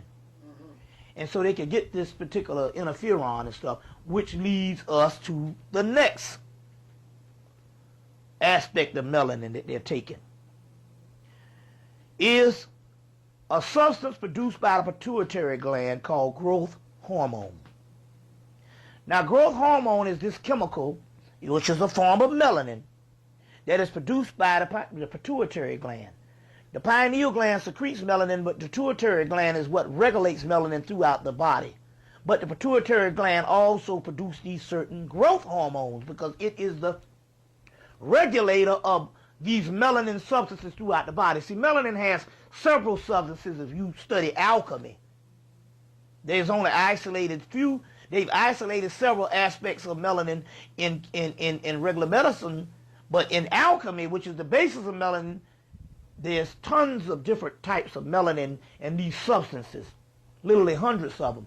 There's a new book called The Alchemical Body that comes out of University of Chicago talking about cedar alchemy coming from the East Indian branch of Dravidians that have laid out this whole system of these substances that's in the vaginal fluid and throughout the entire body. And that particular melanin it proves that melanin is much more vast than even what the medical aspect is dealing with, because they haven't been able to isolate the certain amount of melanin and stuff. So there's different types of melanin. One type of melanin that is produced by the pituitary gland, or aspect of this, is some stuff called growth hormones. Now what this thing does is this. When you're growing up from a child, the body secretes these growth hormones to get you to whatever height, weight, or whatever maturity your body, your physical body, is going to grow into as an adult. when you become an adult or whatever at 18 or whatever, and your body is physically grown, or some people in the early 20s, it doesn't stop secreting, because this same growth hormone that secretes to make your body grow to a physical level also secretes to help you grow mentally as long as you continue to study. See, when we no longer want to figure out things on a level on why things work, why we are, why is things the way they are, what is history, what is the mystery, when we don't want to figure out things, you see what I'm saying? Certain things go atrophied, goes dormant. So this growth hormone that is supposed to make your body physically grow, which is going to secrete regardless at the age of birth until you become an adult, once you become an adult, it will only secrete if you continue the capacity of learning. But it will go dormant, this is all with black people, if you do not accelerate your mind beyond becoming an adult. You understand? But I said grow dormant, which means that it is always can be functional. Because with us, anything that grows dormant can be reactivated because it's our natural function. Now with white folks, after they, because they have a limited production, after they grow physically, that's it. That's it for them. It doesn't secrete anymore with the hybrids after they grow physically. And they have all types of problems. Because they don't have the normal production of growth hormones. They can't see colors. They can't hear certain sounds. And sexually, they peak at 19. My mother said, males peak at 19.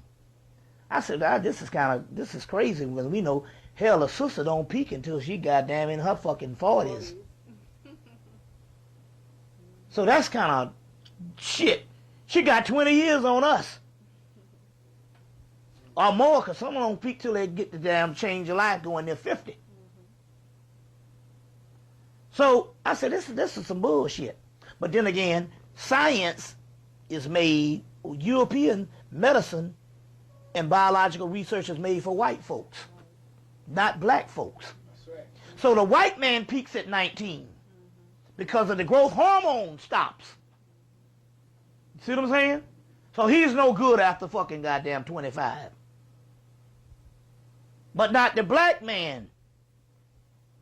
So the key here is the growth hormone stops in them totally, just like what little bit of melanin production they have stopped in them, and they got to take the melatonin pills, but they have to take growth hormone, which is $800 a vial, the stuff from the late 90s. See, they have now, and I'll explain how that goes too. $800 a vial that has to be administered by a physician in the research in the late 90s, because the people who was going to get it at that particular time were white movie stars, white business people, people who had money. They have to go once a week or something to get an $800 vial of growth hormone. And so they experimented on them, and rich people, what happens with any kind of technology, if a DVD player comes out, certain amount of rich people will go and they'll buy it, and they actually bring the price down. After so many rich people buy things, when they first come out, DVD be high, be $800 for a DVD player. But after so many rich people buy it, then these things come down, and then next thing you know, DVD player you can get for $90 now. You see, after about cheaper than that. After about 4 years. But when they first come out, it's extremely high. And that's all technology. Well, it's the same thing with medicine.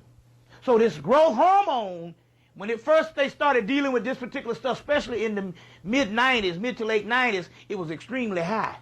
By the late 90s, it was $800 a vial, and now they got the shit on the shelves in the health food stores. And this growth hormone is a form of melanin. Now let me explain something. They had this woman, Dixie Carter, used to be on Design in Women. She was one that was taking the growth hormone, and she was talking about how she could see colors for the first time. And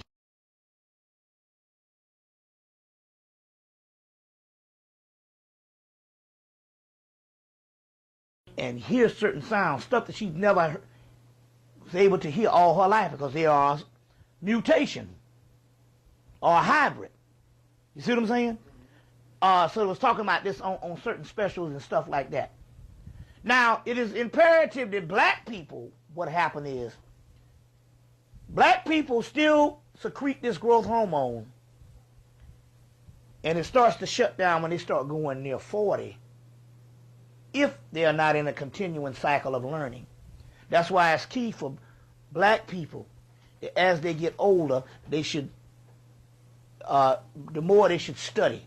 You know, they've done these things with people with Alzheimer's, and come to find out that the people who kept their mind busy didn't come down with Alzheimer's, or the people who kept their mind busy didn't come down with some form of senility. You see, being senile and stuff like that. So things go atrophy when you don't use it. You either use it or lose it. So it is key now with black people, even if it's shut down, they can reactivate it just by studying again these certain cells and these chakras, because it's all melanin based, will open back up for them. But that's what the growth hormone is. It's coming from the pituitary gland. And as a result, these white people can remember better, they can see colors better, they can taste foods better, all the things that they never could do because they had a lack of melanin. So this is much more potent, and it used to be administered by a doctor, but now what it is now, after years of this stuff, they've gotten it down now that they, like you're saying, if you could say they got these things in health food stores and stuff like that, it's still nothing but shit from that black people have automatically. That's right. You see what I'm saying? Okay. Yeah. So before I ask the next question, I would like to give this sister here the opportunity of asking a question. The question I have, Bobby, is pertaining to, on a subject, you made a mention of the brother who asked you to design a skirt for men. Yeah. In ancient Kemet, from my observations of ancient Egyptian depictions of society,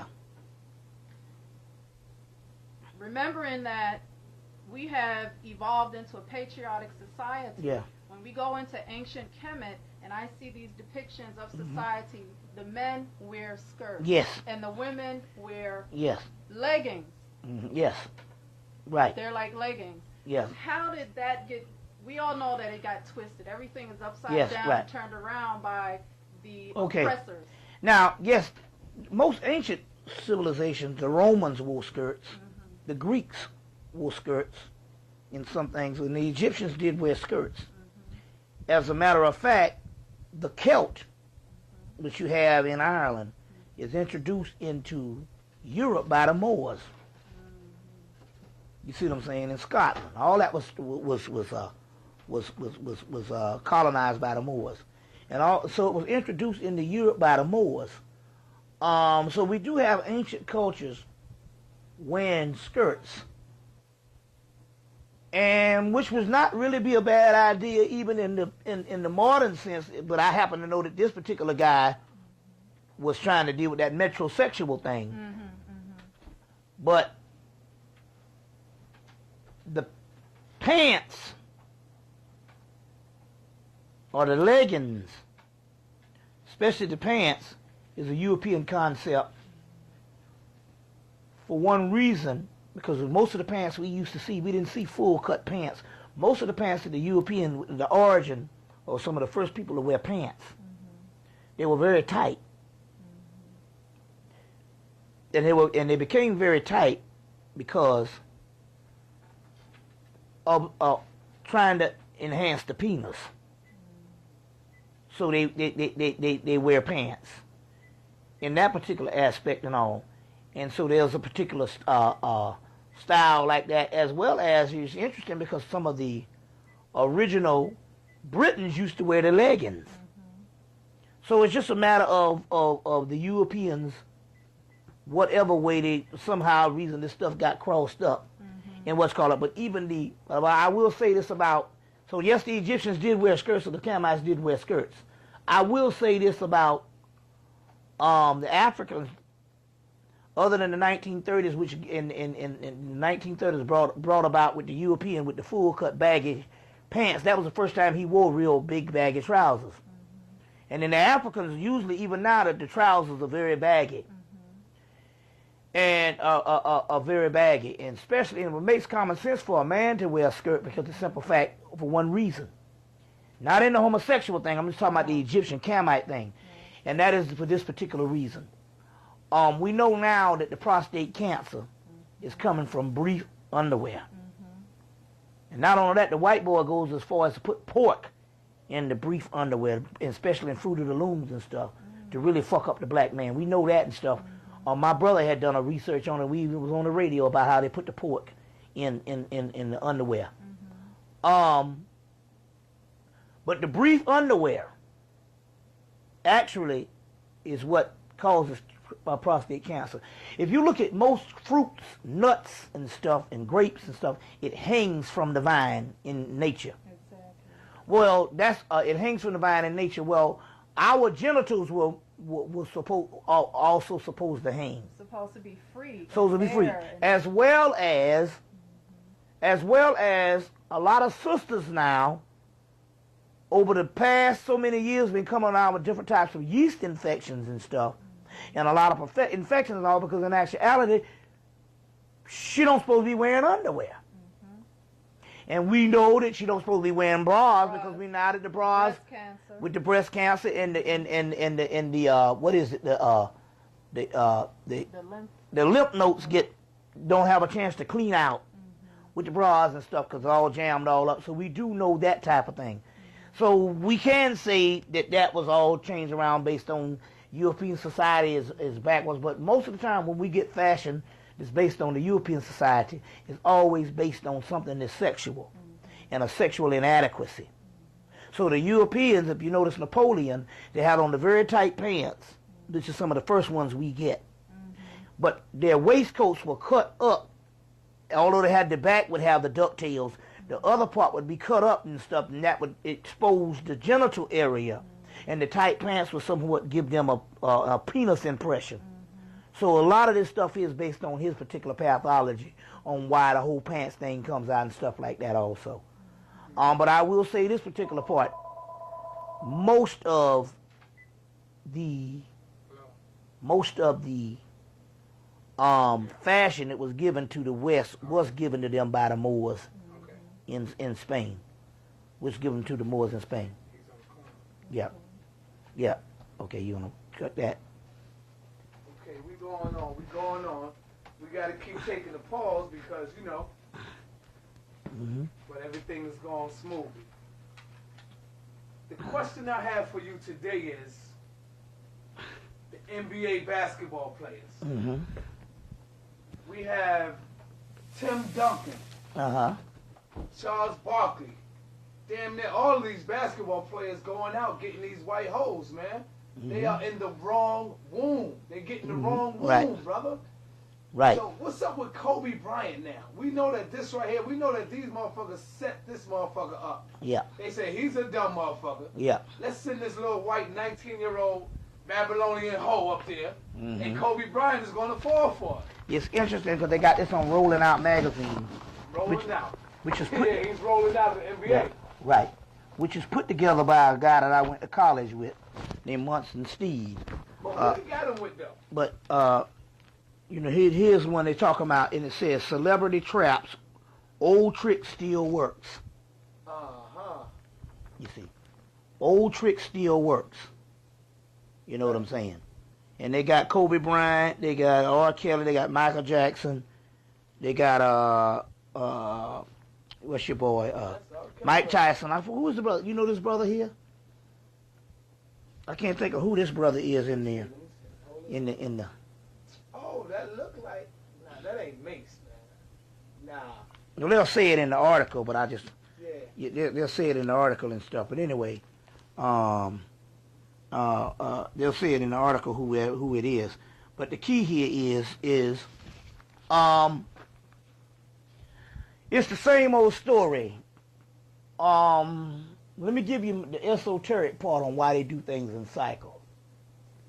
Number one, next year will be the 10th year anniversary of Nicole Simpson's death. O.J. Simpson's ex-wife.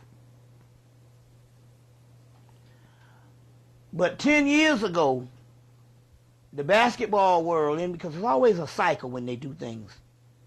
10 years ago, the basketball world was rocked with a scandal. With a scandal. Michael Jordan's father was killed in South Carolina, North Carolina, South Carolina, around that area. And then, which led to Michael Jordan retiring from the NBA in the fall of the year. But around this time right here is when Michael Jordan's father died. You see what I'm saying? Which is showing you how the scandal goes. Now it's interesting here. 10 years later, we got the Kobe Bryant incident in this particular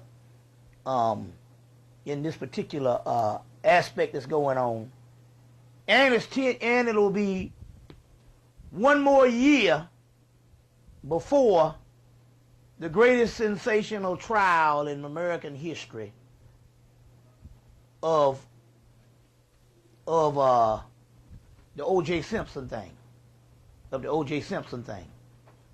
So now, what is interesting here is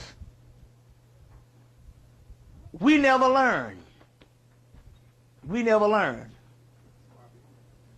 So, you know, and we never learn anything. Now, here's this little boy. He graduates high school. He comes straight to the NBA. And the first thing he does, he reached stardom at a very fast pace, and the next thing you know, he's marrying some white girl. His parents didn't even approve of it. They didn't even talk to him until this year. They didn't even approve of the damn thing.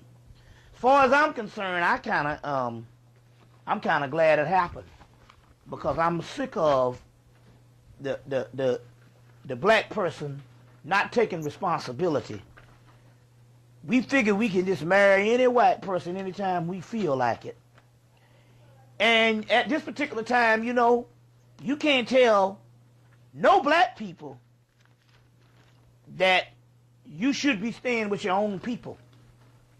You can't tell black people that you should be staying with your own people or marrying your own species half. And I say this too, that the white man is better than the black man when it comes to marrying his own white woman, because en masse, he marries his woman, the ones who got some notoriety and any type of stature or status in this society. They marry their own women. And the white man can damn near have any woman he wants, because he runs the world and he has money. And here it is, being the ruling member of the society. They marry their woman. They might sleep around with all different races or black women, but in mass. Now, I'm not saying that everything is monolithic, but I'm saying in mass he marries his woman, especially the ones that have some type of notoriety or stardom in the society. As an icon, it is key to marry your species half if you want your race to have a perfect view. You see what I'm saying? Mm-hmm. And a perfect esteem about itself. Then you need to present the mother of that race as being the criteria. Now that's just basic common sense and survival. Okay? So in so many words, now you say, well, the white woman marries the black man, but there are more white women in the country. You see what I'm saying? And out of all, there are less black men than black women, white men, and doggone white women. You see what I'm saying? So here it is, you are the minority of the minority, and here you are, every time you get it, we counted over 90 black people in Hollywood and in the music industry, and mainly Hollywood though, that married white people. Now that means that there's not that many black people in Hollywood, period. Even if you count the whole 100 years of black entertainment, you never had that many. So to have 90 people, that means that basically you got damn near 90%. You see what I'm saying? 90% damn near. You know, that marries outside of the race. Whereas we can count the number of black people that got married to somebody white. What's her name had Tukey Smith for years. That was Willie Ware. The Willie got Willie Smith's sister, Robert De Niro, but he ultimately married a white woman. He had a bunch of black women. You had Clint Eastwood got a black woman now. She's a black woman out in Monterey, California. But hell, she's a young ass sister in her 30s, and this nigga here is damn near 70. See what I'm saying? So shit, he done been wore out for fucking 40 years, so it don't matter. You know what I'm saying? They're saying he can get your woman now.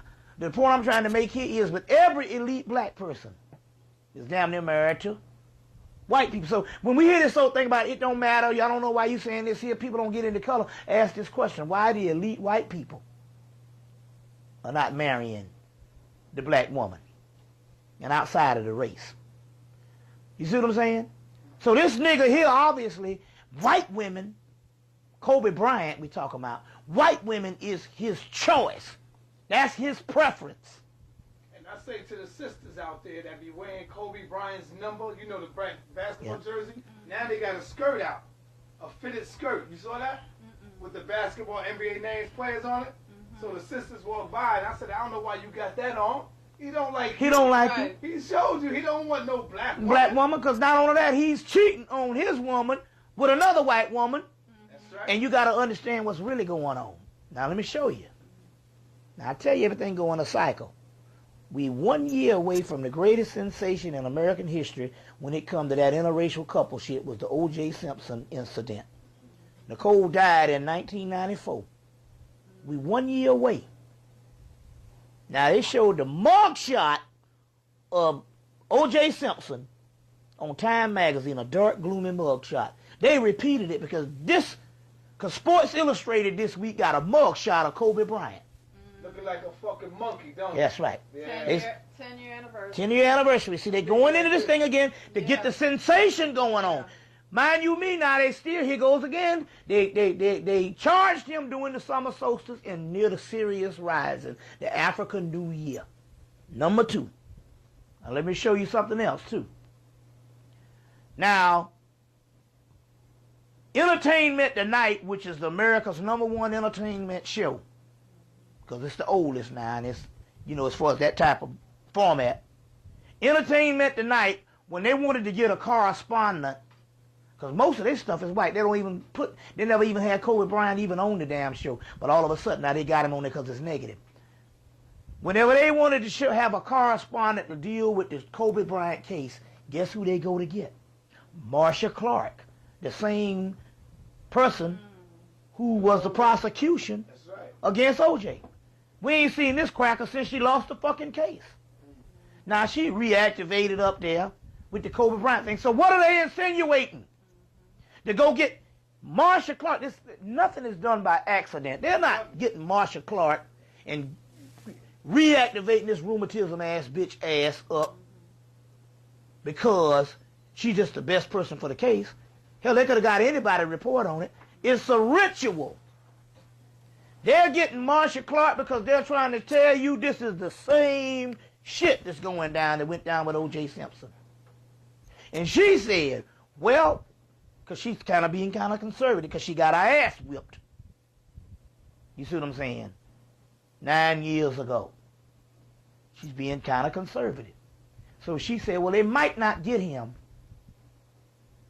on the rape thing. Now, we're not saying, we know now, based on Mike Tyson, that any nigga can go to jail with rape. That's right, and Tupac. That's right, and Tupac. That any nigga can get locked up based on rape. Because, so that don't stand no more about, you know, you holler rape and everybody get off.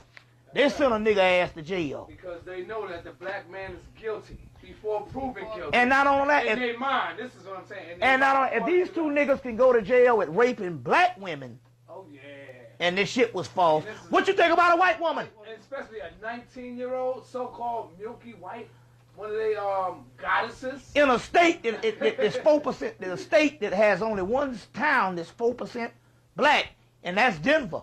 The rest of Colorado is all white. Now, here it is. So we can't say that no more, but this is what Marsha Clark said. Just because I got my ass whipped, but just in case he does get off, she said he finished. Because he's an admitted adulterer. He admitted that he slept with this woman, but guess what?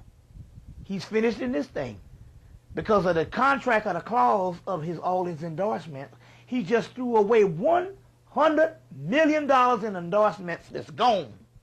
Even if he walks away from the trial, they've already won the shit because this nigga done threw away $100 million endorsement going off of some white pussy that the black community won't fucking see. And you know this dude, he can have any black young woman That's out right. there that he wanted. In fact, they probably would have just gave it to him for nothing, man. Right. Right. You know? Right. That's a stupid motherfucker. I'm happy for... I am happy. I'm happy, and I hope the same thing. I'm happy. I want them to get Snigger Woods next. That's right. Oh, yeah. If they can get Snigger Woods. This asshole was such a savage until Jackie Robinson's wife, on the 50th anniversary of him breaking the color line, because despite what you think, that's the reason why these black athletes are in the thing. Now, because somebody had to be the first catalyst to break the color line. Jackie Robinson's wife. The 50, no. Jackie Robinson's wife, on the 50-year anniversary of Jackie Robinson breaking the color line, she wanted, on a celebration that included Bill Clinton was the president. I think that was 1997, and it was 1957 that he broke the, 47 that he broke the color line. In 1997, they had a celebration, and Jackie Robinson's wife wanted Snigger Woods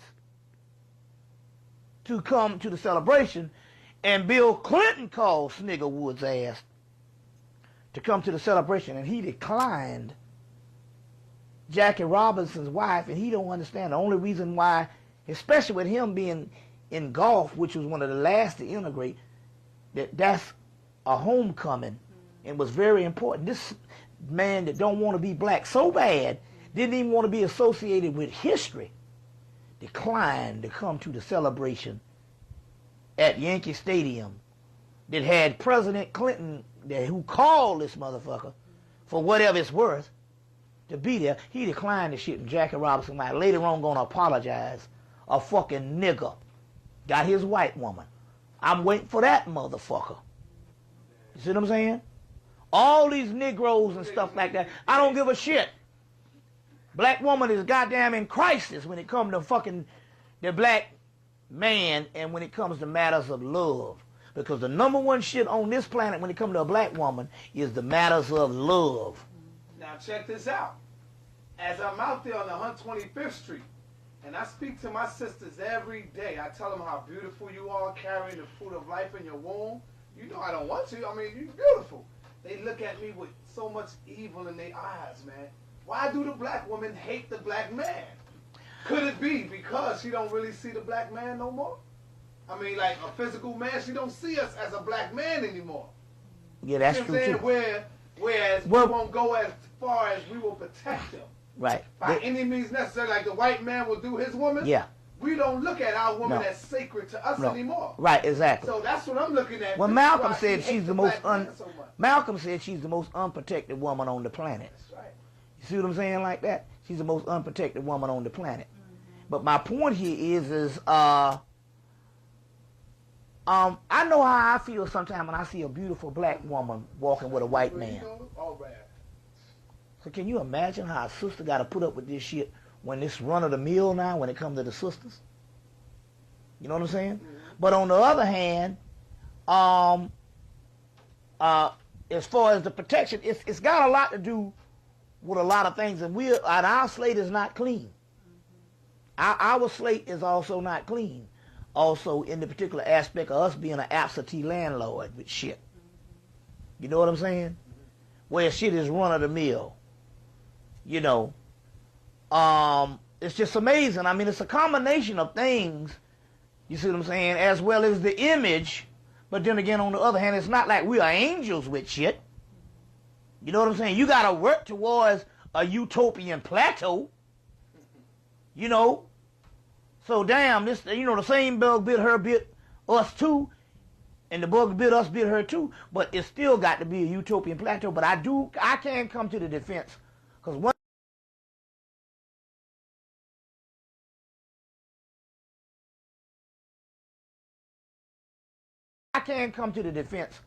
one brother say, man, why you sell us out talking that shit about us and all and stuff about the black woman? I say, well, look, I gotta say this. I can't come to her defense. On the whole, on average, not based on this manufactured shit from the late 90s that the white man is trying to trump up by saying it's okay to go with the white man. On average, the black woman prefers the black man. This motherfucker since the late 60s, when some laws was lifted in the country where you couldn't go with a white woman, ever since then we've been running around here at least since the late 60s.